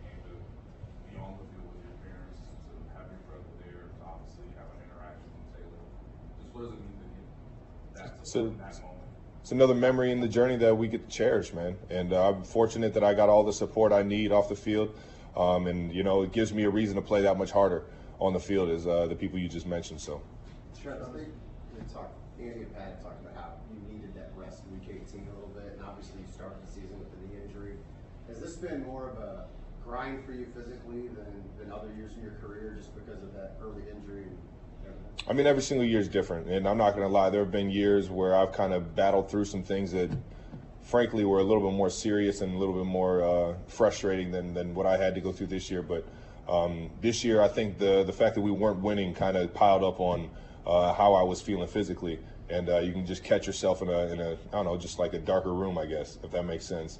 And being able to find some ways to win, kind of rally with the group, find a way to win the division still, find a way to get into the playoffs and get to where we are today, man. It just makes it that much more fun.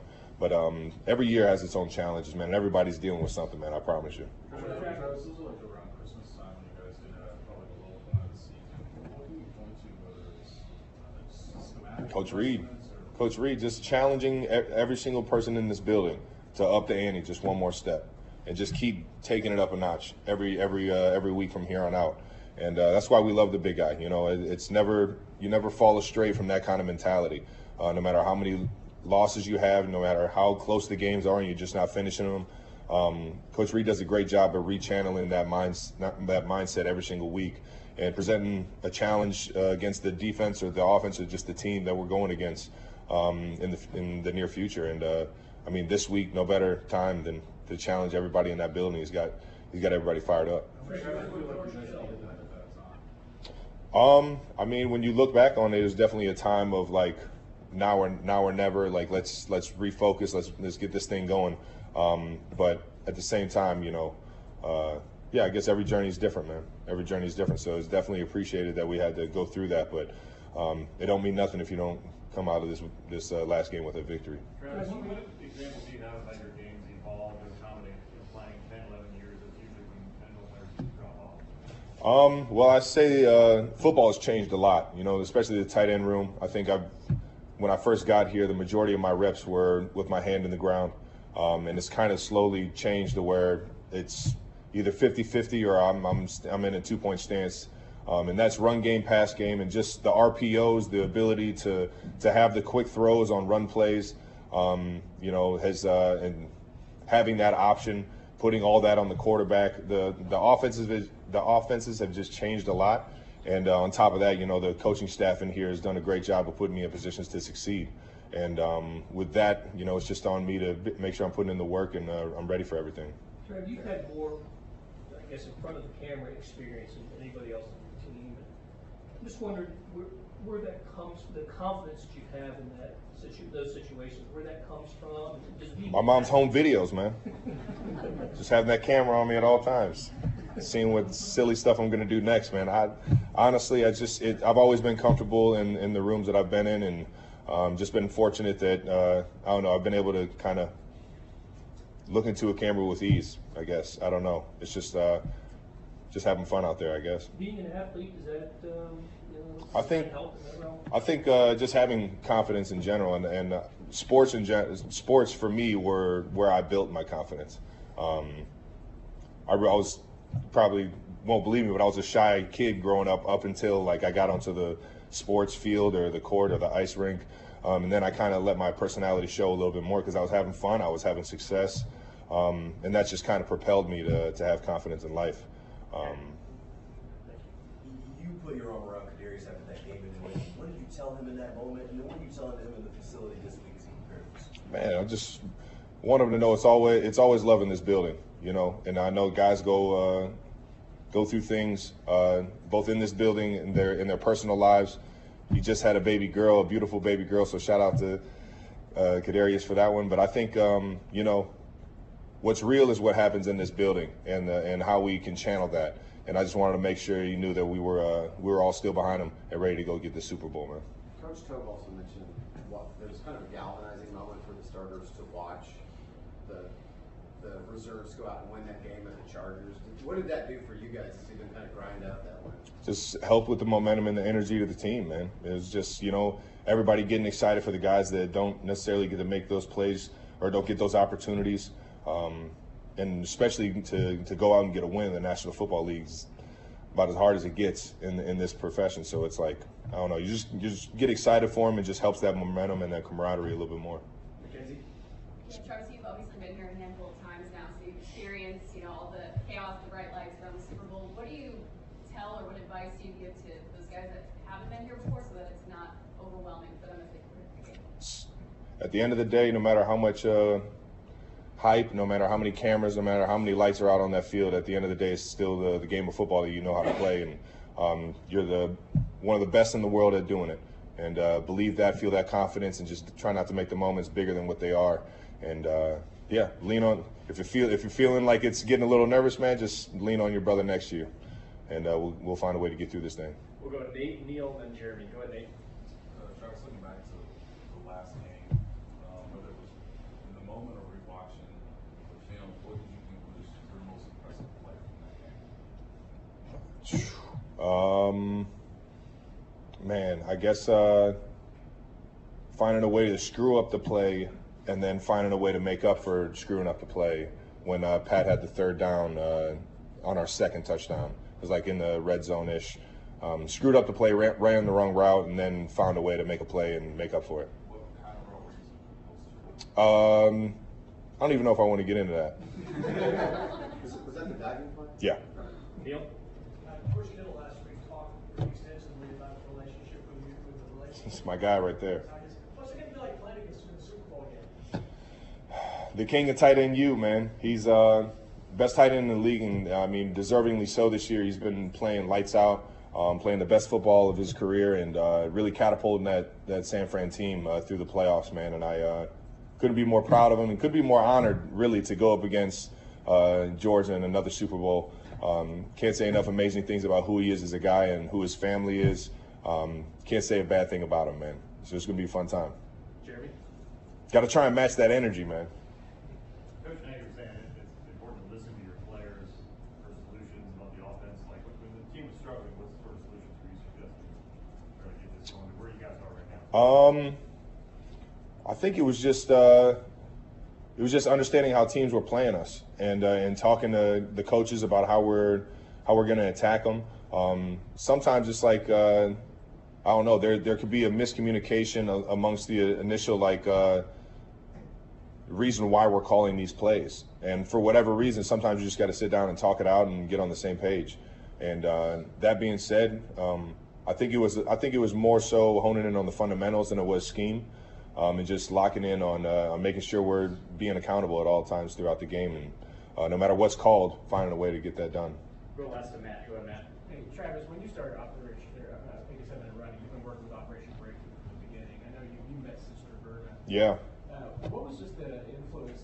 Why did you choose that organization, and what's kind of her legacy there? Yeah, Sister Berta was an amazing woman, man. And our hearts have been out with the family and everybody over at Operation Breakthrough since she's passed. And, it blew my mind that organization was already implemented and had already had this infrastructure to be able to take care of the families that it had been taken care of. And, I mean, it drew me in to want to be a part of that and wanting to keep that thing going.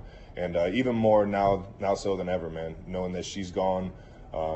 Operation Breakthrough is such a staple for this community, especially on that east side. And it's a beautiful thing when you go in there. So just trying to, appreciate what she started and keep that thing rolling, man, because it's an amazing opportunity for the kids over there. Thanks, Travis. Appreciate it. All right, guys. There's Travis Kelce, gives back on the field, off the field as well, and big partnership there with Operation Breakthrough. He will be on the field with the second best tight end in the NFL in George Kittle, as Travis Kelce is the first. I see Kelce saying that George Kittle's the best tight end in the NFL, but we know the answer to that because Travis Kelce can block as well, and could have just said he holds a lot. Could have made that a lot easier, a lot quicker of an answer, Trav. I think he holds the title of best tight end in the NFL. Travis, what do you remember about George Kittle back in Super Bowl 54? God, you know. I remember about the defense. By the way, you're listening to Sports Radio 810 WHB Kansas City. What do you remember about like Nick Bosa in that Super Bowl? I remember him just holding me a lot when I was trying to get out on some routes. I remember that. What about last year? I remember him having looking like he was in a tornado, trying to spin around and trying to find where the ball was. I remember that as well. I remember him complaining about getting chopped at the line of scrimmage. I remember that. I remember screen passes that he was out of position for. I remember times when the ball was on one side of the field and he stopped running, and then the ball came back towards him, and then he was late to get running again, and it was a bigger play. Actually, you know what? I'm sorry. That was the NFC Championship game last week. Darn it! I was thinking of the Jahmyr Gibbs touchdown run when he went to his right, and Nick Bosa was on the opposite side of the field and just stopped running. And then Jahmyr Gibbs cut all the way back, and Bosa then took like 2 steps and went, nothing I can do now. So, you know, he was probably held, though. He was most likely held up on that one. Yeah, but Kadarius Toney, it's always love in the building. Guys are always going through things, but what's real is what's in that building. I mean, they are talking like he's going to be out there. He would be returning punts for Dave Tobe if he's available. He could return punts. Travis Kelce, yeah, we're good. We got KT's back. Okay. I have no idea if he's going to play or not. And Dave Tobe saying, it's just kind of that 6th guy. Who's the 6th receiver that's active? It could be him. It could be somebody else, whatever. Good point, yeah. We'll see. But continually, the Chiefs continue to be the kindest possible to and about Kadarius Toney publicly. I hope that carries some weight for him. Because this is it. I don't trust that it does. Also, Kadarius Toney will talk this week. He'll be available this week. People will talk to Kadarius Toney this week by the structure of the Super Bowl and media week and all of that. Yeah, he has to be. You can't hide him. So I hope that he's hearing all of this now. Even if they don't put him at a podium, he'll be at a table. So it's not going to, sorry, Kadarius Toney isn't available today. No, the NFL will step in and go, no, everybody is, there are media members asking to talk to KT, and he will eventually be available to talk. So we'll hear. We'll see what's going on inside the building. So the injuries for the Chiefs, same injuries as yesterday, just Tooney and Aminihu missing practice. Not practice today. So the Chiefs, I don't want to say, relatively healthy outside of, a couple of big names in Tooney and Aminihu. A starter on each side of the trenches, yeah. Yeah, that's certainly against a team that's pretty good in the trenches as well.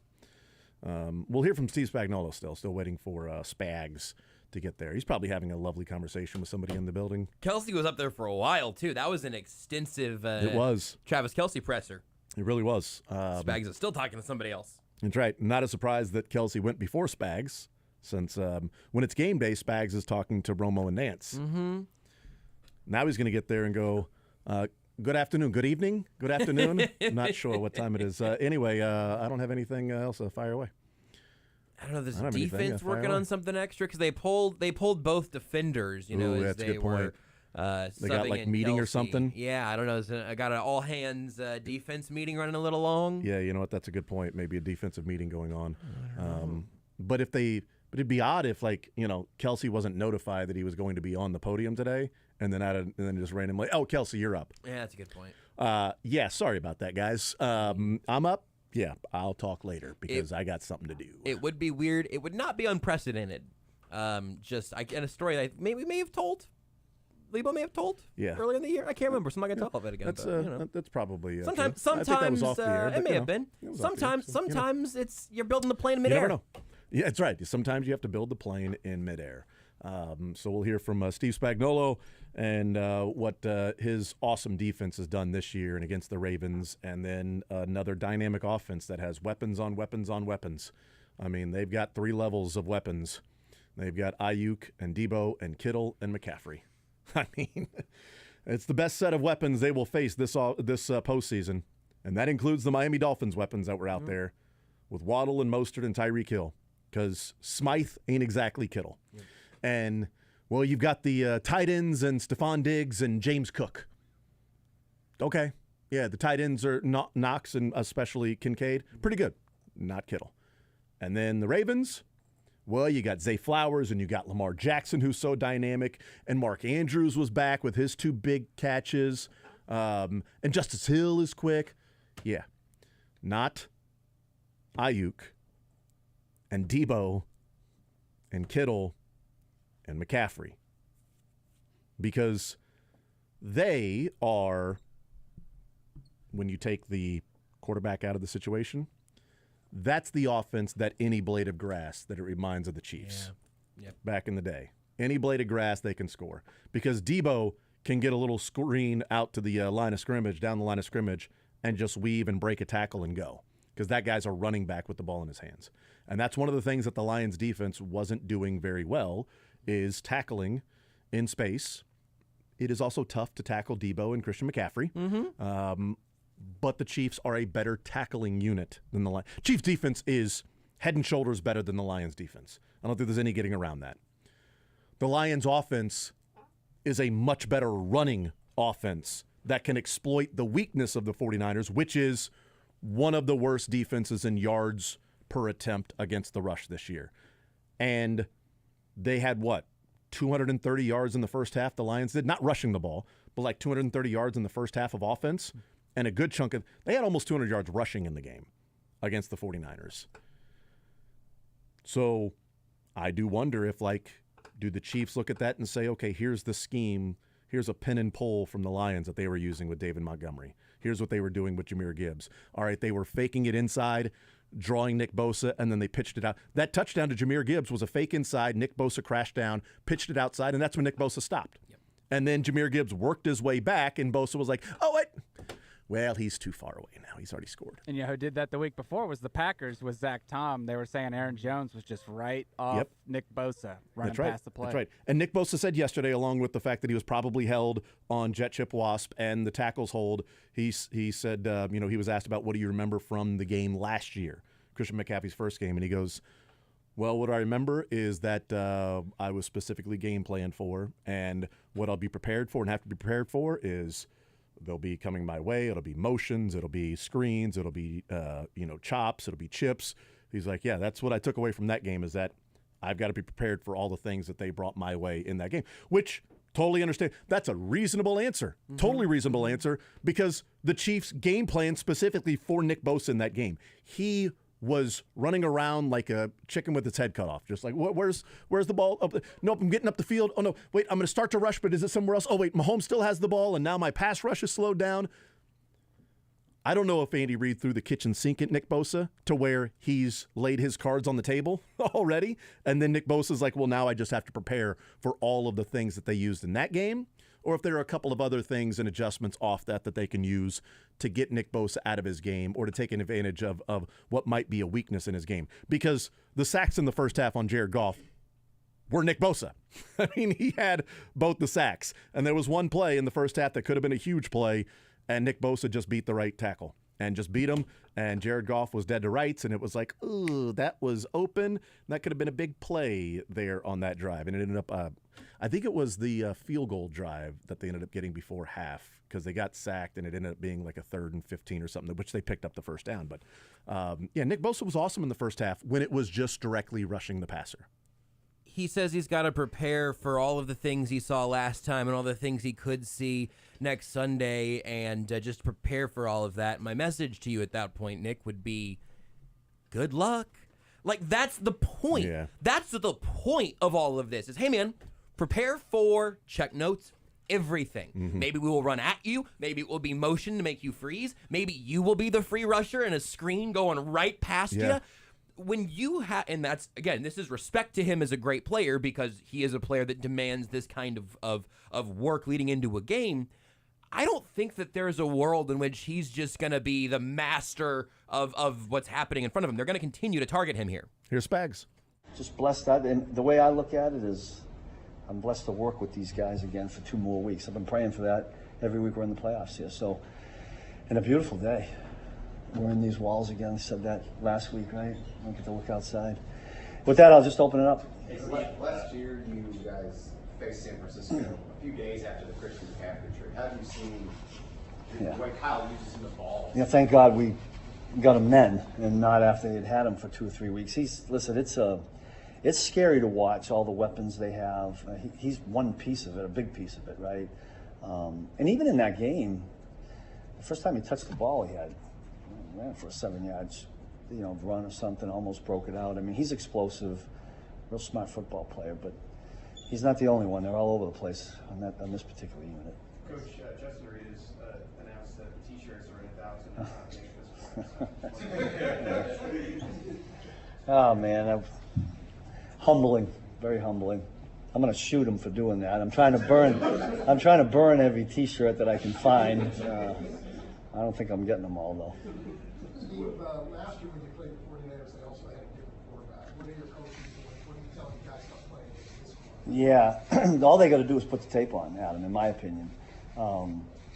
We had some crossover film during the course of the year, but when you dive into it and you watch them, it's not a quarterback that's managing or all those tabs that they put on.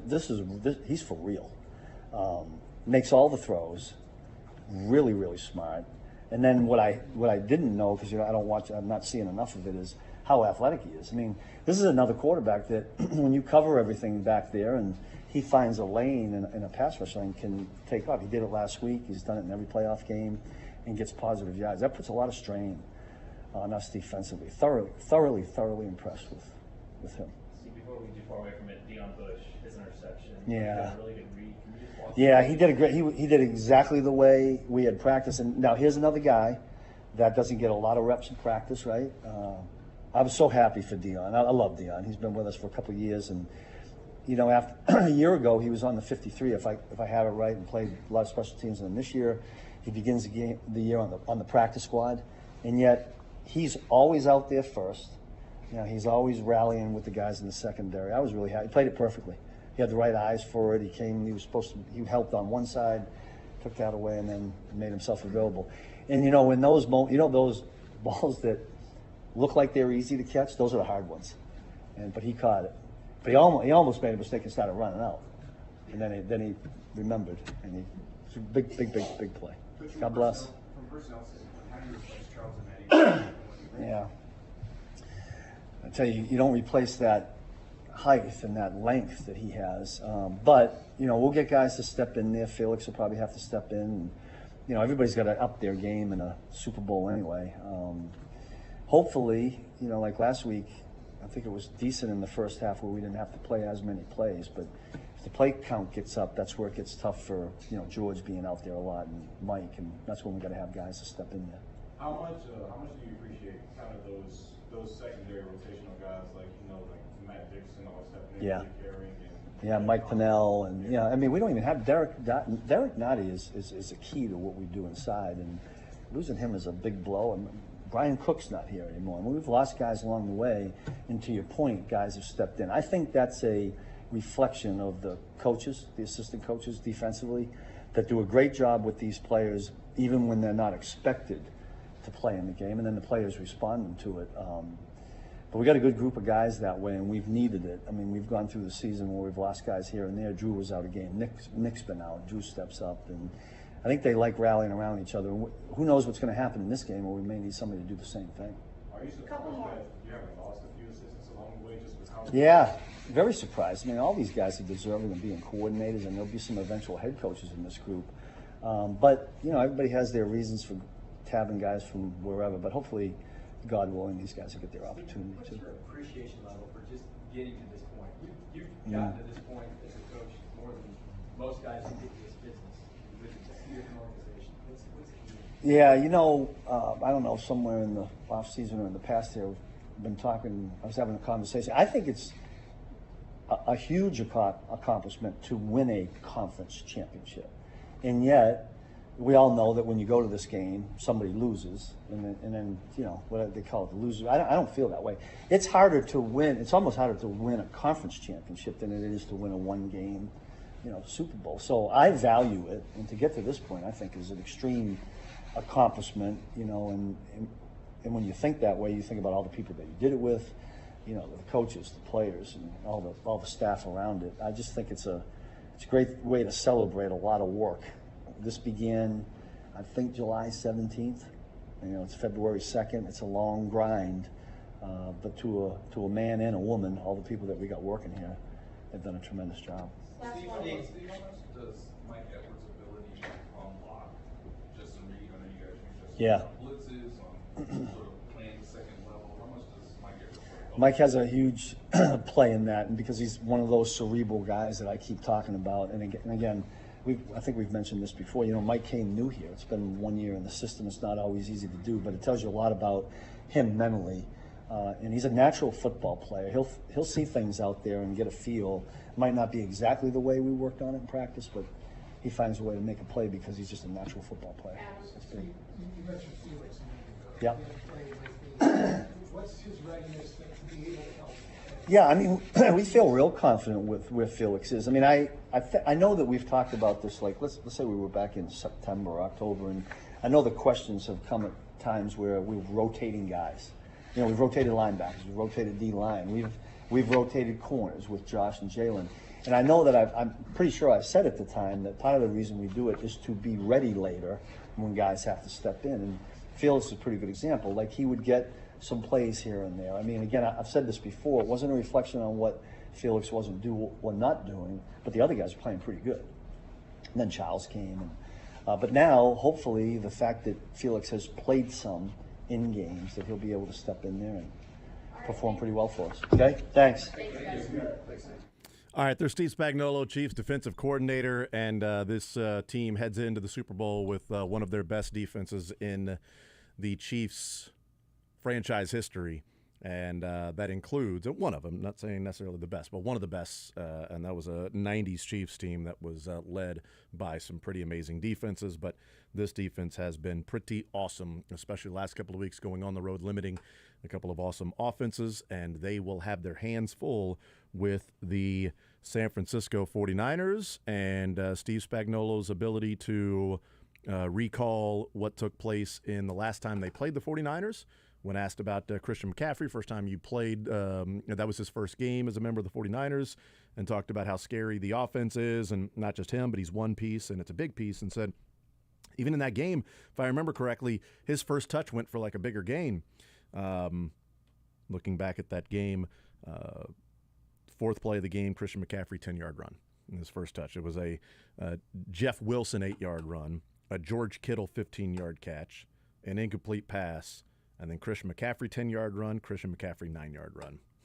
If I remember right, his first touch was a pretty big play for them.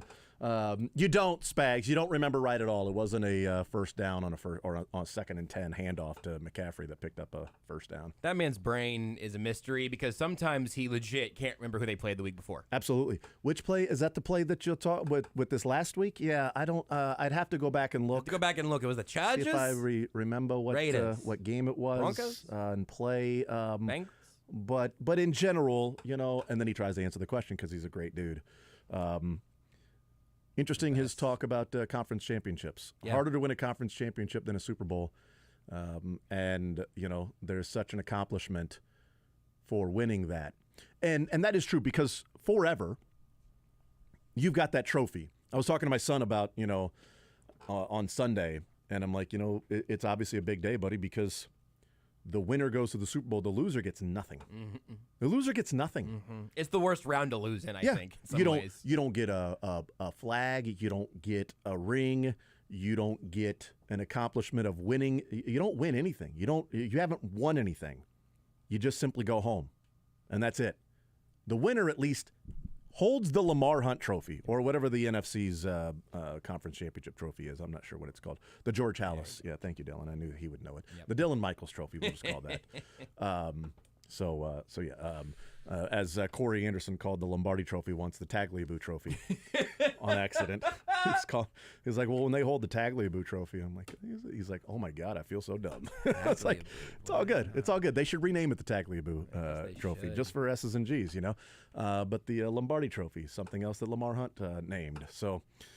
At least, you know, they get a – finally, you know, he names Super Bowls, he names trophies that, hey, finally there's a trophy named after him. But at least you have that. It makes sense. Yeah. It does because it is kicking off a 2-week celebration of your team while you're preparing for one more game. Yeah. You're the center of the NFL world. Right. People remember who was in the Super Bowl because that it's the biggest TV event every year. The two teams who are in it should celebrate getting that far. Well, and the players obviously want to win it, but how many times the players go, man, just I can't believe we're in the Super Bowl.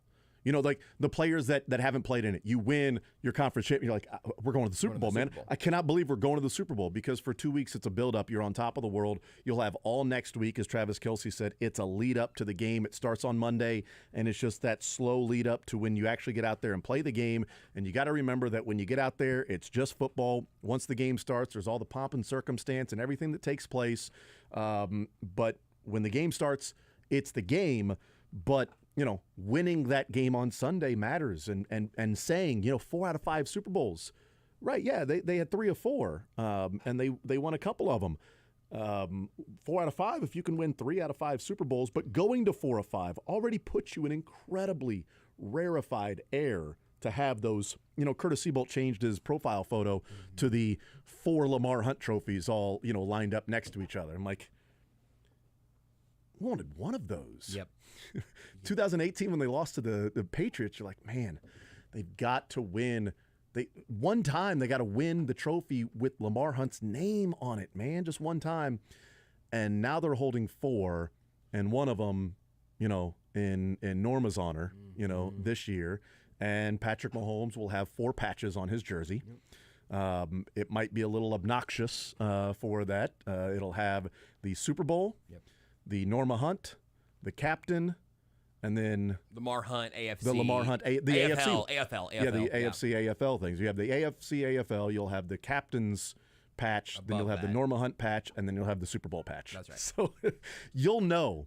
Besides the Super Bowl patch of which one it is, although they all sort of look together with the LV and then the how many different ones are there in the Roman numerals, you'll know this one with the 4. If you get the Mahomes like authentic jersey, with the 4 patches that are there, one including Norma Hunt. So that's pretty cool. That actually kind of makes that I saw somebody tweet. I'm not sure if they've been putting the Norma Hunt ones on like some of the Team Shop, Pro Shop ones or whatever right now. But I hope that they do for the ones that they sell with the Super Bowl patch, because it's a lot of fabric. It's visually very busy, but it's a pretty cool snapshot of what this year's been. My wife bought my son an AFC Championship shirt that they won, and she brought it home, and I'm like, oh, that's cool, AFC Championship shirt.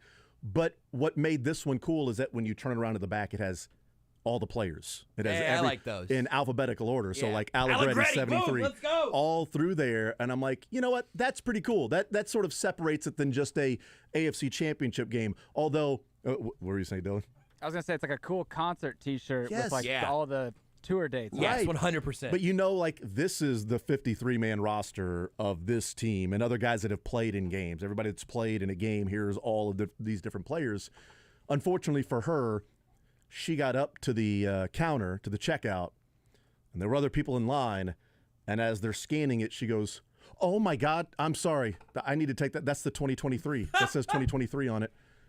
And the guy goes, yeah, it's the 2023. And she was like, but it's 2020. Whatever. She felt embarrassed. She told me that story. She's like, there were other people there. She's like, it's 2024 now, Listen, I'm like, look, I get it, because we talk about like the Chiefs won the Super Bowl in 2019, but they won it in 2020. I thought they lost the 2020 Super Bowl. Well, they did lose the 2020 season Super Bowl in 2021. These are problems we didn't used to have because they just didn't play in any AFC Championship games. But I'm just imagining the panic as she's getting ready to pay. Like, oh, no, I didn't even realize that says 2023 on it. Over, she's like, okay, Rice, R. Oh, is she Rice? Okay, he's here, we're good. All right, we're fine. We're good. Shamari Connor's right there. False alarm. Shamari Connor's on the shirt. This is odd. FAU says it right there. And Udike Uzama. He didn't play on the team last year. That did actually give him both lines of. If it's alphabetical order, he actually is right up there at the top also. Allegretti's like number one. How they did the font layout of all of that. Yeah. You got a big name to lead off with. It's a pretty cool shirt. That I liked it. Cool. And I told her, why didn't you get one from this year?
All right, hanging out on this Friday edition of The Zone. Red Friday for the players heading to the Pro Bowl. That are already there, by the way, because they're doing the skills competition. I think the dodgeball was done last night. I think they... all I saw was long snapping. All I saw was Yeah. Jason Kelsey long snapping. But they don't... So, like, it was recorded last night, but they don't play it till, like, this weekend? Or is it, like, a week? Like, I honestly don't know. I was watching the Super Bowl from 4 years ago on my iPad, the condensed version on the NFL app, while in the background it was the Shrine Bowl, East-West Shrine Bowl that was on NFL Network. That's and then at halftime having Cynthia Freeland and Chase Daniel on the desk as a halftime analysis of that game. I thought that was pretty cool. Oh my God, look at that. Worlds combining. Basically, he's on Mondays on this station. Yeah, basically and she's two on Wednesday. 8-10 people, That's I right. guess, really, if you think about it. 8-10 employees that I guess are- they've done other things in their lives, but... Yeah, it's cool seeing them branch out from their work here at 810. Yeah, it's like there's their little side hustle out there. Yeah, do some other cool things. You know, you definitely would like to get more streams of revenue. Yeah, I was so You know? on that note, and I hope this doesn't come off as crass in any way. Just I don't know if the- diversify your income. I don't know if the Border Patrol has asked about this or anything with Chase. Business of Football Hall of Famer, we know this. Yeah, absolutely. He is hustling this football season. He's doing a lot of good work in a lot of places. Maybe he just has found out that he really loves talking ball. I have to imagine financially he's probably made some pretty good choices, considering I saw him make a lot of good choices throughout his career. That's right.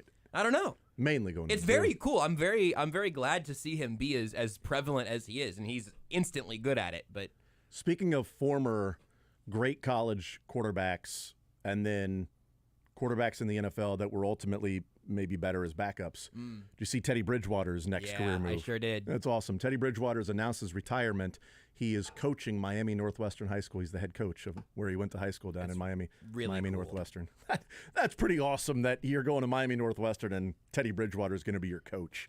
By the way, they already have studs at Miami Northwestern. that makes sense too. Now you can get, oh, by the way, you're going to be coached. Oh, you want to be a quarterback in the Miami area? Which school would you like to go to? Because you can be coached by Teddy Bridgewater, one of the most famous Miami Northwestern players. Oh, and he just retired from the NFL being a quarterback. And I mean, I've heard him talk a couple of times, He's but great, I've heard his teammates talk about how great he is, he's and awesome, also talk about a guy who has gone through some adversity. Like his knee was in a state. I mean, there was fear about him losing his leg. Right? Yeah. He came back and took snaps again. You knew it was bad right away when they said they canceled practice. Oh, because God, I was on the air when that news was breaking, so it was a big deal where I was when the news was breaking, and I was like, this is bad because they've canceled practice. Usually, anybody that's seen an NFL practice, when a guy goes down, they just move the practice down 20, 30 yards. The fact that they have canceled practice, there's an ambulance. All right, we're getting news that he's in an ambulance to the hospital. I'm like, this is really bad.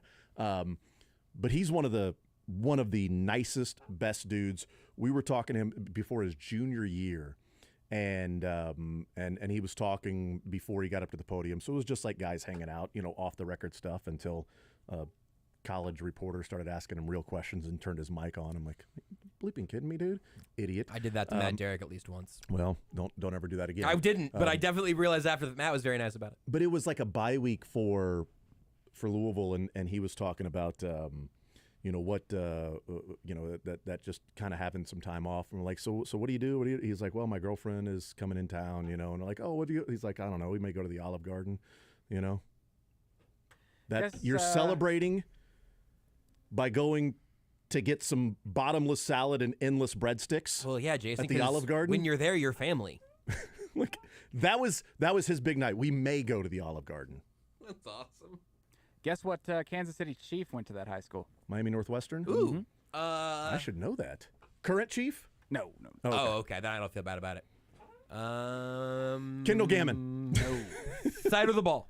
Shares the same first name as a rapper that is a dog. He's been a long time Snoop rapper. Menace? Snoop Yes, sir. Menace. Wow. Snoop Menace. That was a sports or leisure level hint right there, Dylan. Yeah.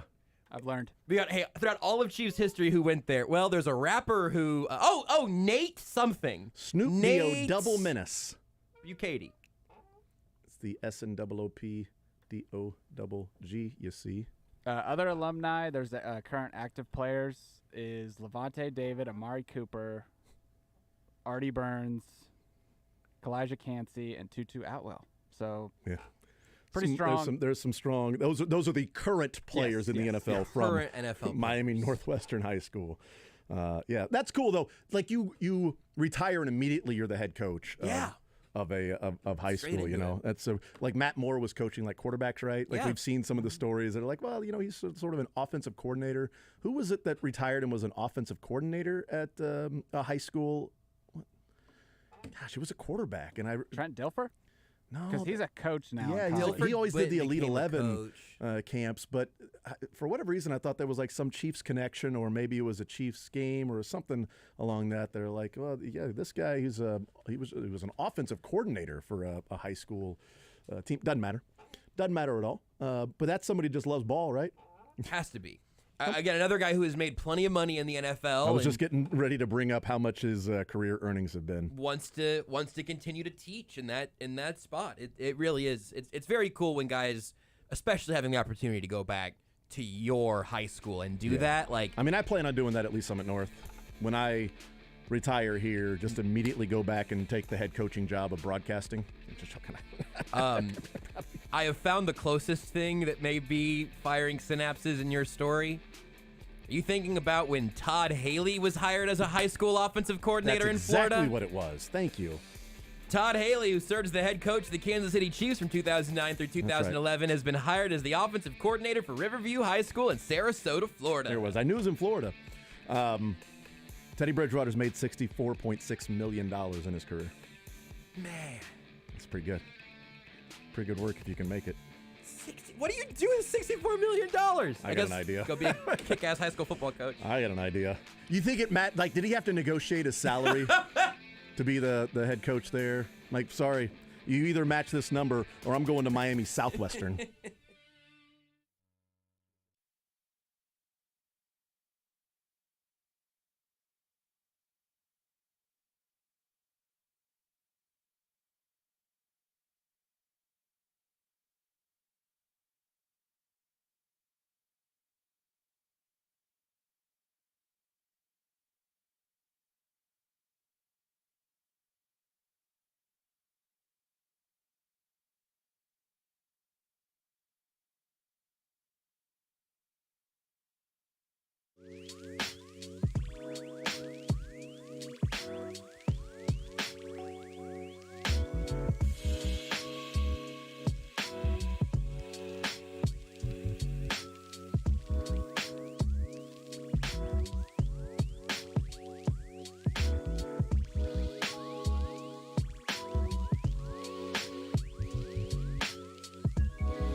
All right, we continue right here on Sports Radio 810 WHB. Jason Anderson with you, Josh Brisco, Dylan Michaels. We head up until 2 o'clock listening to a little bit of Jed York and some of the other things that he was talking about at his press conference. Didn't cut the clip, but he was talking about that Shanahan didn't want Christian McCaffrey that when they were trading, because the question was, what was your conversation like with Kyle when you traded for Christian McCaffrey? And he was like, he thought it was too much to give up for a running back. And he was like, and you know what? We did give up a lot for him, but we told him, this is a big difference maker for our team, and do you want him going to L.A.? So I wonder how much that played into it. Like, this is a lot to give up. Do you want him to be a Ram? Let's get him. So apparently we know the trading and the negotiations with the Carolina Panthers and the 49ers, that the Rams were involved there because Jed York and John Lynch saying to Kyle Shanahan, okay, well, he can be a Ram, so your choice. We do give up a lot for him. And he said that Shanahan wanted them to spend those resources on the defense. Weird that McVay and Shanahan would be in a bleep them picks competition. That's really strange. Well, Shanahan wasn't. McVay was in a bleep them picks competition. Shanahan was like, well, no, I don't want to give up those picks for a running back. I want to go get defensive guys with those picks. And then Jed York, not remembering history, saying in the press conference, and he's like, well, we don't, do things on offense with our first-round draft picks and free agents, so we focus on the defense. And then I parenthetically said, well, Ayuk was a first-rounder, and you spend all that money on Trent Williams as your left tackle, and that whole Trey Lance thing when you traded and you traded all those picks for Christian McCaffrey. So it's weird that you're like, well, we spend all of our resources on the defense. We don't do a whole lot of that on offense. Samuel got a $70 million. He was a second-rounder. Yeah, was he? Okay. 36 overall. Yeah. Spare me. Yeah, Carolina. He went 4 picks after Felix and Uzomah. He'll be a first-rounder in 10 years when there's 36 teams in the NFL. I feel like they were in different drafts, though, right? They were. Okay. Yeah, I'm just like in terms of how far apart. Who did he go at? Was it 4 picks after CEH? It was before CEH. It was the year before. It was the 2019 draft, but it would have been 4 picks before Clyde. Kittle was He was a second rookie rounder, right? that in the Super Bowl, right? Yeah. I think Kittle was a second. Yeah, the rookies, because that was Nick Bosa and Deebo Samuel. Was Fred Warner a rookie in that Super Bowl in 19? Been there for a while. Kittle was a 5th rounder, man. Was he really a 5th rounder? What a pick. Mark Andrews was a 3rd rounder. Was that the Hardman year? Was he a rookie that year? Hardman was a rookie that year. That is correct, sir. Correct. Now I want to look up I Fred remember Warner. every time Deebo Samuel touched the ball in that Super Bowl, I was like, why aren't they getting it to him like every play? I would settle for every other play if I'm a 49ers fan, but anything less than that. Second year. Fred Warner's second year in the NFL. Yeah. So he's on his second contract. They Fred re-signed Warner's him. second year. Nick Bosa was a rookie. Deebo Samuel was a rookie. They did not have Ayuk on that team. They traded for Emmanuel Sanders They have mid-season. 7 starters back, right? Is that what it was? I was going to look that 7. up. The Chiefs have 3, but they have 10 guys overall. So I think all of the 49ers guys they have remaining from that Super Bowl are all starters. And the Chiefs, they have 10 from that Super Bowl, but only 3 are starters. And that includes Winchester, right? The long snapper and Noddy. But, yeah, special teams, they don't count them as starters. But, yeah. I'm going through now and thinking of the guys that are on this team that were on the 10 guys. So I've got Mahomes, Kelsey, and Jones. Butker. Those are the 3 starters. Butker and Winchester. There you go. Noddy, we just mentioned that. 2019, Allegretti. One guy that has left and come back. Mecole Hardman. Maybe 2 guys. Wait, was 1, 2, 3, Blake Bell 4, on that 6, team? 7, 8. Yes. Bell, yes. 9. 3 guys. There's another guy that left and came back. Son of a gun. I've got 9. It's got to be the last one. Offensive line starter on that team who is now back. That is backup. Austin Ryder. Right? Is he on the practice squad right now? He's okay. on the squad. He's there I don't think somewhere. counts. No, Sure, you're yeah. Ryder. You're Ryder about that. I think I'm Ryder. I think he's right, but I'm Ryder. Damn it. No, he's Ryder. You're right. He's Ryder. So was that the 10? Did you get to 10? Mahomes, Kelsey, Jones, Butker, Winchesterton, Fieldville, Noddy, Allegretti, Mecole, Bell, Ryder. That's 10. 10. Those are the 10 guys. I'm glad you said that. Well, maybe Ryder might not be part of that. I might be counting just practice squad, and the stat I saw was, 53 man. Ward's back. He is back. Hit away. Ward doesn't. It's weird. Ward played in that game, but does not count for either team. Chris Conley, is he getting?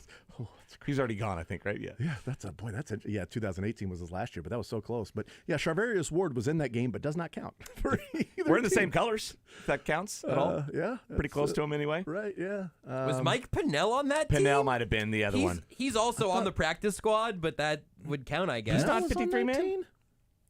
I think Pinnell was on that team. No, he's Pinnell's Pinnell on the and 53. Ryder He played. Yeah, Yeah, Pennell's on 53. I He's think. been an elevation every week. I'm counting him on the 50. Sure, there's Pennell, 11. I'm writing that down. You can count him, but just the thing we were talking about him being on the 53, he's not. And I just want you guys to know. I'm gonna go look at my son's shirt when I get home. And That'll he be the real. should be there. He's played in games. I think he's the deserving. Real there, deciding but, factor is my son's shirt. So if he counts or not. But unless his spot here between Chris Oladokin and Cornell Powell is telling me something else, looks like I'm on the practice squad. Powell was in that game too. He caught the 2 touchdowns. I think he had 2 touchdowns in that game. Wait, darn it. That's he was in Clemson at that time. That's pretty amazing because how many starters did they have back in 2020 in Super Bowl 55? They had almost the entire squad back. I would say of the 22, they probably had like 18 back, something like that, maybe more for that 2020 season, that 55 Super Bowl in the span of like 3 years-ish. They've lost that many people. Who are the 7 for the 49ers that are starters? Trent Juszczyk. Williams. Oh, Juszczyk, that's right. I don't know why I started with him. I love that you started with him. He caught a touchdown in the game? He did. Oh, he's a hell of a player. Trent Williams. Kittle. Juszczyk. Kittle. Good God, how did I forget Kittle? Not sure. Debo.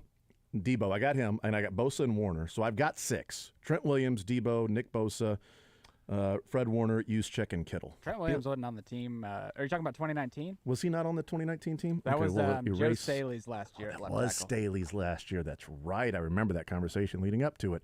So I got 5 then. I no longer have 6. I got 5. I feel like there's at least one more on the defense. I saw the list, but I forget. Did we do Armstead already?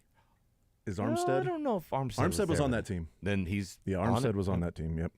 Jesse or Eric? Both. Okay. Well, I was watching the East-West Shrine Bowl last night. Yeah, Shrine Bowl was last night. And Frank Gore Jr. Yes. was Crazy. dominating. I'm like, It was awesome. Is Frank Gore Sr. done playing yet? Are we gonna have a Ken Griffey thing was like they close. had in baseball? It was gonna be close. close. I mean, he should come back. He for should one more come back, year. and they just share a backfield. Just do one play with the pro formation, right? I'm excited for Dave Merritt to say I'm not leaving the Chiefs until I can coach my son in the NFL. You know, Dave Merritt is like, until I get a son in least the another, NFL, like, 4 then I can years. coach. Yeah, just stay around until Spags calls it quits, and then take over as defensive coordinator, Dave. Okay, that's I would the accept plan. those terms. Don't leave. Stay here. Stay as long as you can. I can't wait till I get the defensive coordinator. Stay here. Don't you ever say that. As long as you can, Dave. Man, I could apply for that commander's job. Don't you ever say that. Don't you say that. Shut your mouth. You shut your poop mouth. You got your poop in your mouth. It's a movie. It's a movie. Oh, that makes sense. Stay here, Dave. Stay as long as you can, and don't take a defensive coordinator till your son gets there, too. I don't remember this part of Christmas That was Vacation. from Charlie and the Chocolate Factory. It was. The new Wonka, actually. Run yeah. home, That's- Charlie. Timothy Chalamet delivering this line. So this is a great Adam Sandler impression. It's amazing. Thank you. Appreciate it. You know what the movie... No, Timothy Timothy Chalamet Chalamet. does, not you. I was being sarcastic, but that's fine. Jason, though, does an incredible Timothy Chalamet impression. Well, Yeah, that's right. If Timothy Chalamet means Denny Matthews, somebody at work that I don't think has ever met you before What's up? I'm Timothy Chalamet. asked me the other day, like, See? that's uncanny how good he is at Denny. I'm like, no, it is. Yeah. I think he does a better Denny than Denny does these days. Is that right? Ding, ding. We got to get Denny in here one of these times and have him do an impression of you just to see. Yeah.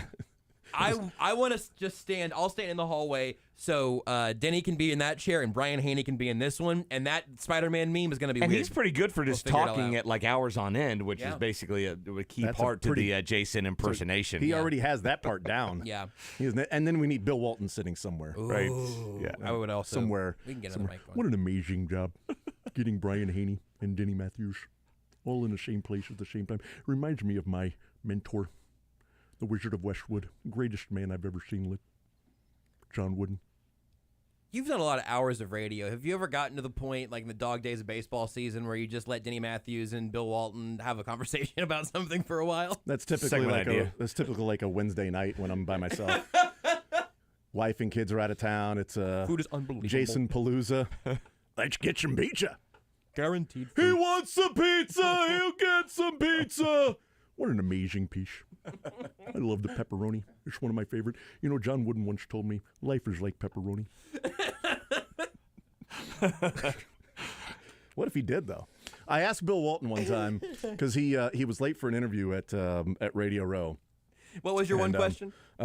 My one question was, hello, how are you? But he was late. He was like a half hour late. And so I was like we were the second one to talk to him. And he sits down. Well, he stands while leaning against a chair because they walk around with a very high chair for him to sit in. And he was talking about they were stuck in traffic, and all of a sudden an angel picked up his car and it carried him over the traffic jam. And he talked about that, and he stopped, and I said, at what point in your life do you realize your mind worked differently than everybody else's?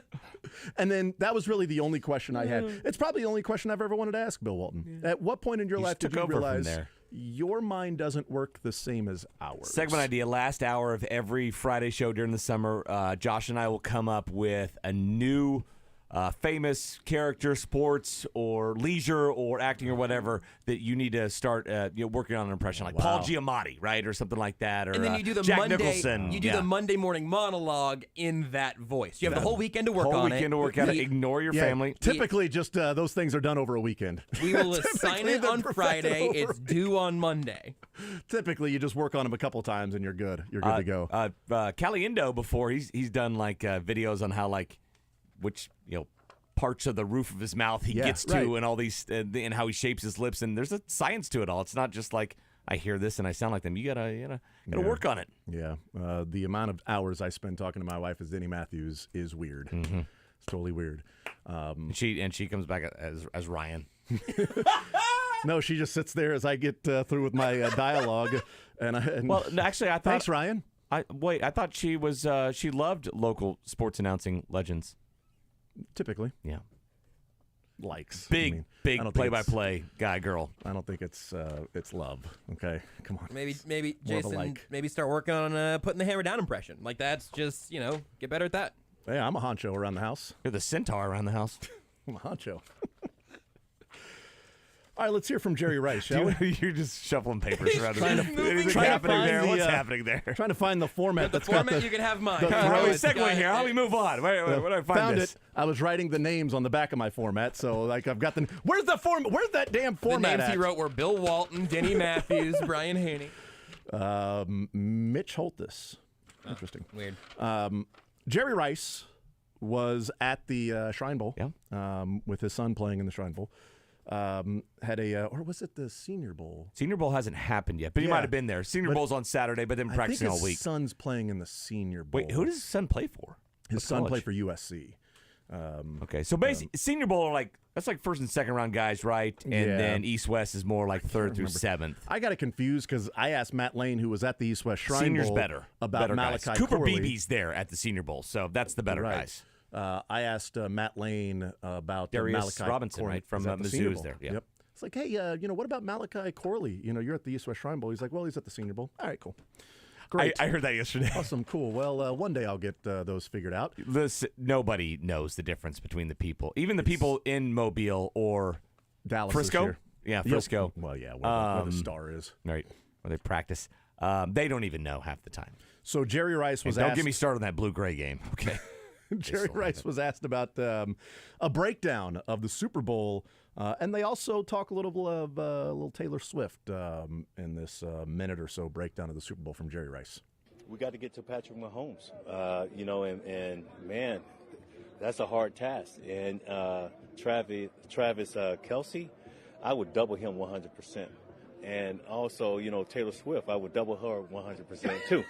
Because we don't want Travis to get going because, every time Travis is going, then, the camera goes up to the box with Taylor Swift.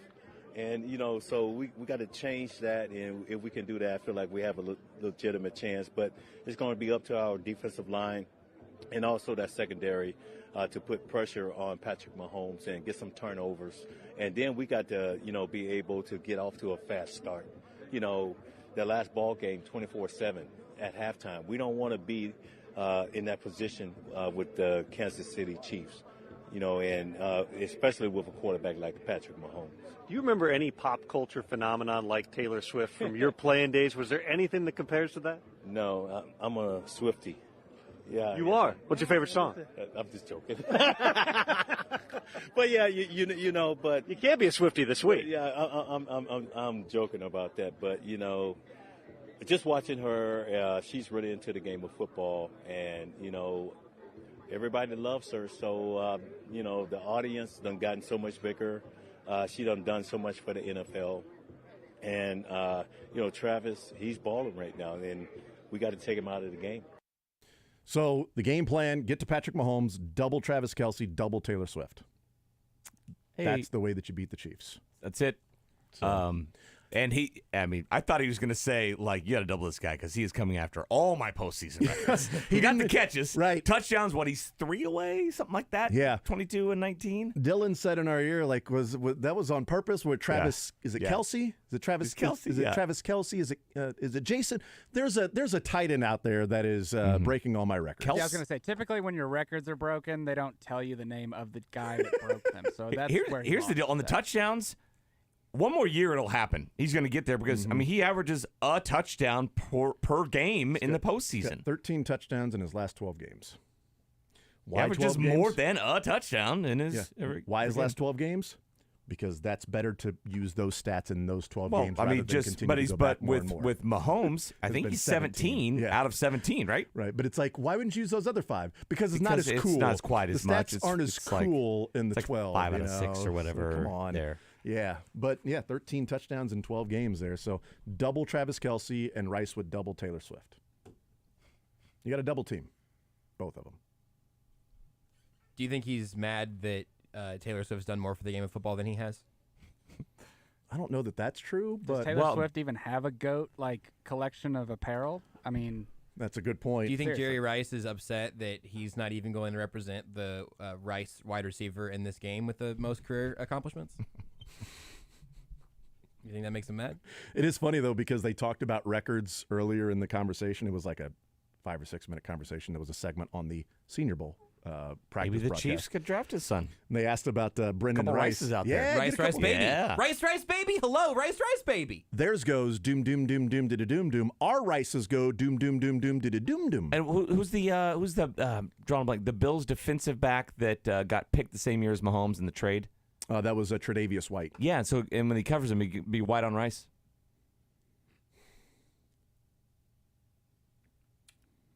That's almost as funny as like when Jeff Fly covered Roger Krapp. Did that really happen? It was a fly on Krapp. No, it wasn't. It never happened.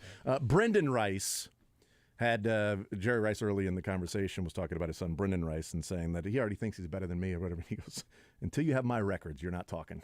Then I thought, well, Kelce can talk. He had a then. better college career probably if he's playing at USC. What was he, Mississippi Valley State? Mm-hmm. Yeah. Mississippi Valley State, yeah. But he also said, I think it was the Blue-Gray game maybe back in the day that Rice said he was like, well, I was the MVP of the game. So he's got something to live up to then if he thinks he's better than me. So he better have a good game in the Senior Bowl because, oh, by the way, son, you're better than me. I was the MVP of my senior game. Mm-hmm. So go right ahead. See what you got there, Brendan. And then do I don't know why he called him that. He helped name him. Yeah. Then do it for 30 years consecutively. Yeah. Play until you're almost 50. That's right. And by the way, walk around and look like you probably could still play a few games. 100%. That's true. Because 100% Jerry Rice could he's do red that. zone threat still. Yeah, he was also asked. He's like, "Well, your son says he's faster than you." He goes, "I never got to run the 40." He was like, "I never." He's they like, weren't "I never doing that back he's then. like, I would never clocked in the 40." He's like, "My son runs 4.445, but if somebody's chasing me, I'm 4.2." It was a great line. He's like, "Because they're trying to hurt me, so I'll run a 4.2 if I have to. If it means this guy's running after me to try to hurt me." I would love for somebody to go back and put the miles per hour when Rice is running his fastest, like what the miles per hour was on a Jerry Rice. What if they're tough because it's it's less frames per second of video, right? Mm-hmm. And it's a different it's a different speed really of video. And we'll take a timeout. We'll come back. We will continue rolling more zone right after this.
All right, we continue right here on Sports Radio 810 WHB. Jason Anderson with you, Josh Brisco, Dylan Michaels, Mick Schaefer, KSHB 41 Sports Director. NFL Network right now is playing some of the clips and highlights and videos and interviews that they had from the 2019 run through the playoffs for the Chiefs, and it's showing the mic'd up and the turning point of the Houston Texans game. Every time it shows the offense and Travis Kelce, just the amount of time you look up and see Justin Reed missing a tackle. Travis Kelce running away from Justin Reed. Justin Reed has Travis Kelce wrapped up and slips off, and Kelce takes off. And that was mainly second, third, and fourth quarter that was happening. It's like, I'm glad he's a Chief. Glad he's on the Chief because what he didn't. Glad he's on the Chiefs because what he didn't do was miss a tackle on Gus Edwards. Justin Reed's. He should get so much more pub, man. He is so underrated. He's been such a great addition. On the field, right? He's a thumper, right? He's an old school guy. He's a guy that's going to still come up and hit you. And off the field, just great with us, the media, with the fans, with the community. What he does with this guy is one of the smartest people you'll ever meet. And went to Stanford as a was it mechanical engineering major? One of the engineerings, chemical, something like that. Yeah. And he's so big with STEM in the urban schools, right? The underserved locations, and he'll get in there and introduce all the science, technology, all this stuff to these kids, and it's a big stuff for him. I love the cause, and he's great. He's a great ambassador for it. It's the entire gamut with him because he has that, and then also he told a Bengals or a Bills or I think it was a Dolphins or a Bills fan to guard these nuts. So I think it was a Chiefs fan. So it actually was a fan. That one wasn't? That said is not guarding anybody. If you look at that guy's Okay. Twitter account, it's not in Kansas City. Hates the Chiefs, but I don't know who he's a fan of. But he told that guy to guard these nuts. He's learned. To under promise and over deliver, right? And the over delivering a lot of the Chiefs are doing after games. Management science and engineering, by the way. He said it was an engineering major. I don't think that's a fake engineering major.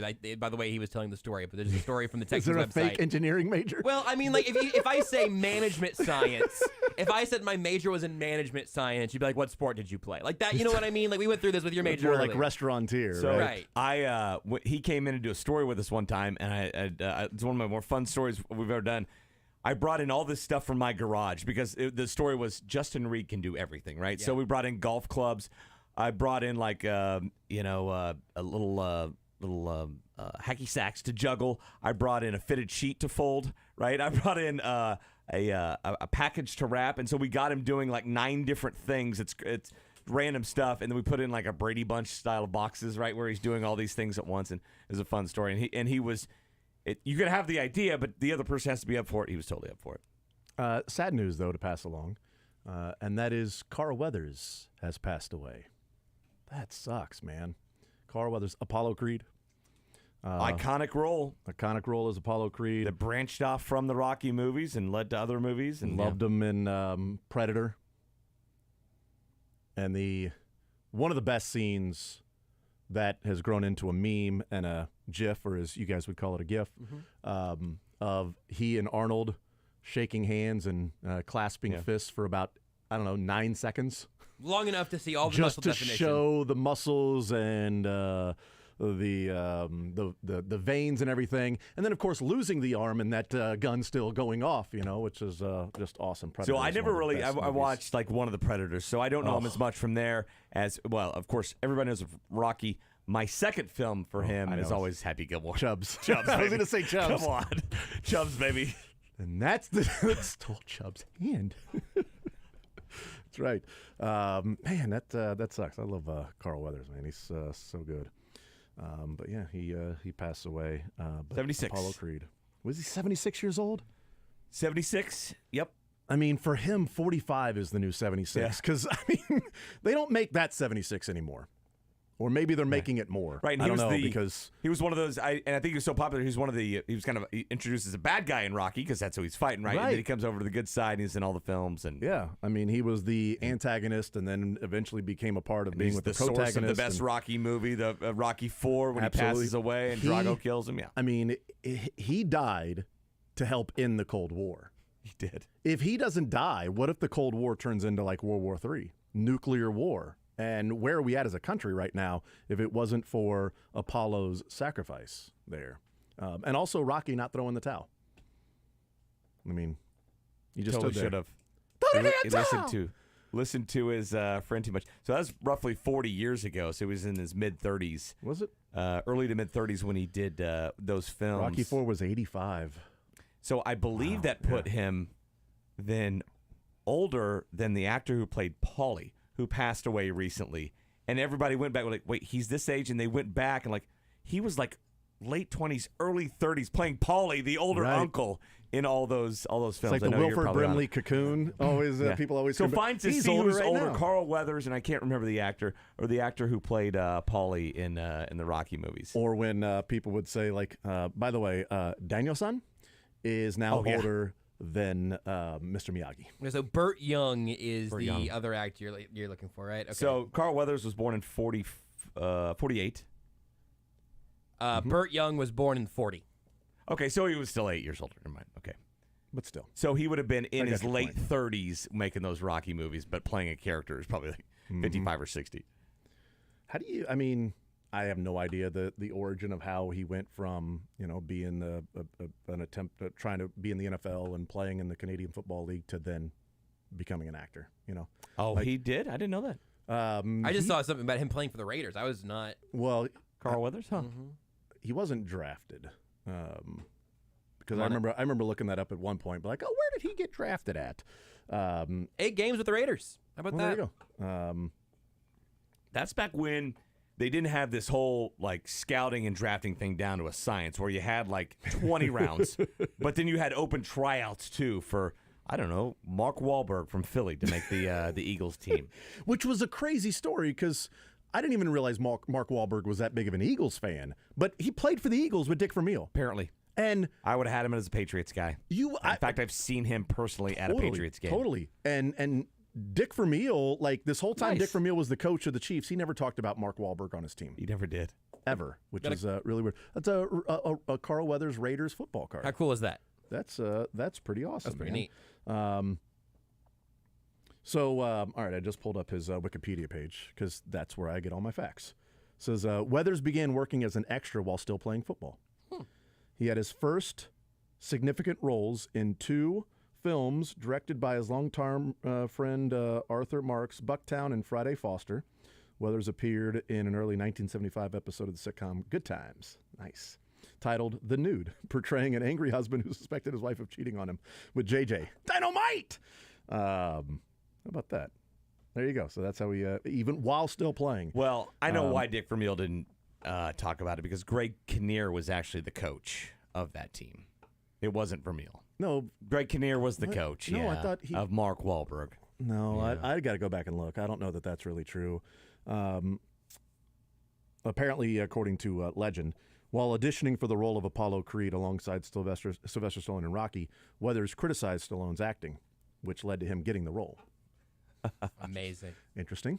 Oh, yeah, I'll show you. Best part about Rocky is that's Stallone's baby, right? Screenplay, wrote it. That he was a no-name actor. I'm like, I'm just gonna be famous because of this film I'm making. But also to believe in himself. Have you seen the Stallone documentary? I need to. It's so I good. really need to. So good. This is not a spoiler alert or anything. It's something that you learn from that. But people were willing to pay him lots of money to not be in the movie. They wanted to just buy the screenplay from him, and so he's not in it. And he's like, no, if the movie's I'm Rocky, I will be Rocky. Like, yeah, but you suck. We're gonna pay. I think it was like $500,000 back then. Dude's broke. That's a lot. Has no money.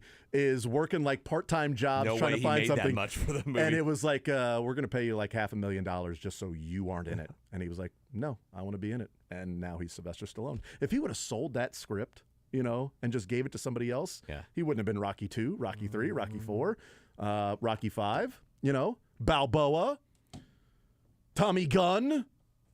Knocked him down. Why don't you try knocking me down now? In the ring! Tommy Gunn only fights in the ring.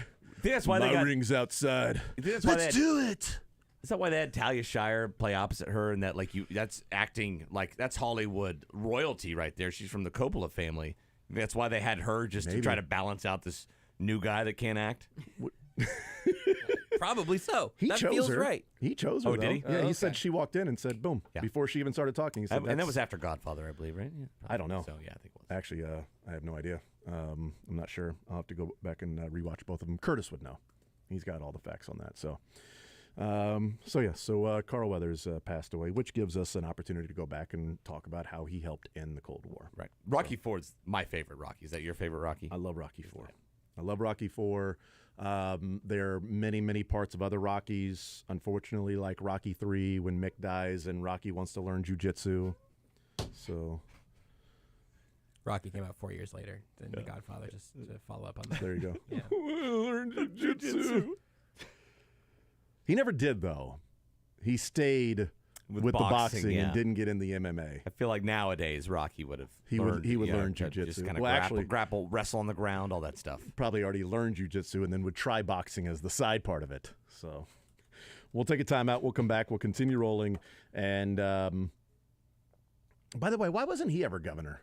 Like everybody from the Predator movies, like Jesse you and get Arnold. Arnold and Jesse. Like, come on, like go be governor somewhere. Could have Come been. Come on, do it. Be governor! Be governor. Come on. Sometimes you got to just go for it. Cuts next.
D Ford right after that. Right after that. You know, he played in that game. He D did? Ford did. That 2019 game. They've shared a lot of players, mostly quarterbacks. Uh-huh. They've Mostly 49er, then Chiefs quarterbacks. Mm-hmm. But then you've got Chiefs defensive players, then 49ers, D Ford, Charvarius Ward, Ford and Ward. And Snead doesn't rhyme with that, so Snead will not be a Snead's 49er. fine. No, Snead is he's not perfectly fine. gonna be one. So that's right. Are you ready for cuts? I mean, Legarius rhymes with Travarius. I don't want to alarm you, but it doesn't rhyme with D, so I think we might be okay. Well, actually, Andy Reid is going to be surprised that Charvarius Ward is on there because that was Shadavius. What does LJ rhyme with? Who was the Bo Peep Keys? What was his? Was he Thacarius? Yes. I thought it was. It was Thacarius. Because I wanted Charvarius, Thacarius, Kadarius, and Legarius. That's right. And several of those players have actually made plays against the Chiefs. Including Kadarius. Including Kadarius, yeah. Thacarius is one of, I think, only 7 Veach draft picks out of 35 since the 2019 draft who are not with the Chiefs anymore. Pretty good. 28 of 35. It's pretty good. And 20 played in the AFC Championship game. So that's pretty good. It's pretty good. All right, let's get to the cuts before the show is over as we wrap things up on this Friday. Cuts of what happened this week and whenever. Dylan, go right ahead, sir. Cut it away. I called Philip Sternad. We were sitting at that nice table in the presidential suite, and he got Nate a booster, so he was like above. He was like above everyone else. Yeah. So he was kind of the little king of the castle. Oh, the Greg and Nate, nonstop Greg and Nate. Yeah, it's a fact. I just don't believe it. He's being a longhorn. Who was that? Todd Lebo. That was Lebo. a longhorn. Oh, keep throwing the horns down. Thank you, Rodney Terry. Thank you, Rodney Terry. Hey, everybody's doing it now. Ooh-wee. If you didn't want to do it, your horns down on everybody now. If you want to be a f***ing dick about it, you keep your helmet and your football and your f***ing kicking tee right where the quarterbacks are warming up. He didn't say that in his presser today. I want Kelsey to tell us how he really felt about that pregame interaction. That would be nice if he would just let his emotions show and not be so guarded. Yeah, best line was, if you want to be a D, I'll one-up you every time. I can one-up you as a D. Cincinnati ain't doing that BS. No, not doing that. They're leaving the conference. Horns down the whole time. Come on. I mean, Steve Young, do something about this. In fairness, BYU doesn't want to be associated with anything horny at all, so I think it makes sense. Splash. You did a free throw there from the weekend. Should have been a three-pointer. Took longer than I thought to get there. You banged me on Friday, so I didn't hear it. You guys picked the Ravens, huh? I had no idea. I couldn't believe that. What are you doing? You watch the sports, right? One of those things surprised Mick. Yeah, that's. Hey, Jason. Just wanted to call and let you know what a hypocrite you are. Oh. That was secondary. Believe it or not, that was a good call. That was a fun call. And we just continue humping with Joe Cullen on the front end. Pause. Can I hit that again? Keep go ahead. You said pause, right? Yeah, and it's Keep tough for him to do humping that. Joe Cullen on the front end. Pause. And we just continue humping with Joe Cullen on the front end. Pause. Are you saying helping, maybe? Or Pause? No, he said humping. Humping every day, like you're getting out there humping okay, it. yeah. That's why he said pause. But yeah, he Pause. heard himself. Pause. So that's what you say when you put your foot in your mouth? No, it's when you say something like that, but you're saying that. Well, I'm not meaning that. Pause. Or you think they can ride the D all the way through the playoffs? I'm gonna say pause a lot now. The on defense. This show. Okay. Pause. Go. It's really hard to do. We do have a guy now. I'm going to ask Sid to help me out. Chris, and I can't say Chris's last name with O. Yeah, there you go. Thank you. Everybody knew it. Oladokin. We learned in the preseason. Had What's to his name? Oladokin. Oladakan. You're not finishing on a guy. Oh, come on. Come on. That's ridiculous, Josh. Whoa, what, Josh? Dylan. Corey. Yeah, they're good all the way around. Good back end. Come on. Andy. Josh. I actually have a pants putter-oner. Wow. Pants putter-oner. in our closet. It just holds the pants out, and I just jump right into them. Thought you were talking about your wife. I didn't think she would appreciate it. No, she's a pants. You don't talk about that, Josh. I didn't say anything there, Jason. Those are things you said or didn't say on the radio. I was talking about what's in the closet that helps us. I just played something that helps us. We're talking about how he's in Patrick Mahomes puts his pants on. Roquan Smith was. I wasn't. He was. Dylan? I mean, I was so inappropriate in the in the presser after. You sit in the press box. You're supposed to be composed. I was crying, and then I was waiting for Dan Campbell to come to the podium, and everyone's so quiet and serious. I'm like, guys, this is a historic moment. Maybe we should all go take shots. Oh, God. She is post-game pressers with Cynthia. Cynthia, have shots. She's one of the top 1,000,000 people who have ever lived. I'm going to say top 500. There's a lot of. There's a lot of people that have lived. There's been 100 billion people who have lived. 1 million's a really elite class. Being in the top 1,000,000 of all time pretty is good. pretty good. But I'm not. Including John Means, Baltimore Ravens pitcher, Gardner Edgerton. Yeah. I did say that. After we went to the show was over, and I was like, did I say Ravens? Because I meant Orioles. Because last Ravens week, pitcher? John Means was asked, and he goes, I just hope both teams have fun. That's funny. That's great. And one team did. That's what it was Kentucky. like in 8th grade, man, when the 6'6" kid walked in and threw it off the backboard and dunked, man. I looked at my teammates, I was like, listen, man, we're going to get McDonald's or something after the game, but this is not going to go well. It's just not going to go well for us. When you show up and the other team is first all team off the bus. Yeah. We're going to have some fun after the game, but this is not going to be fun. Thank you, Mick. Bye-bye.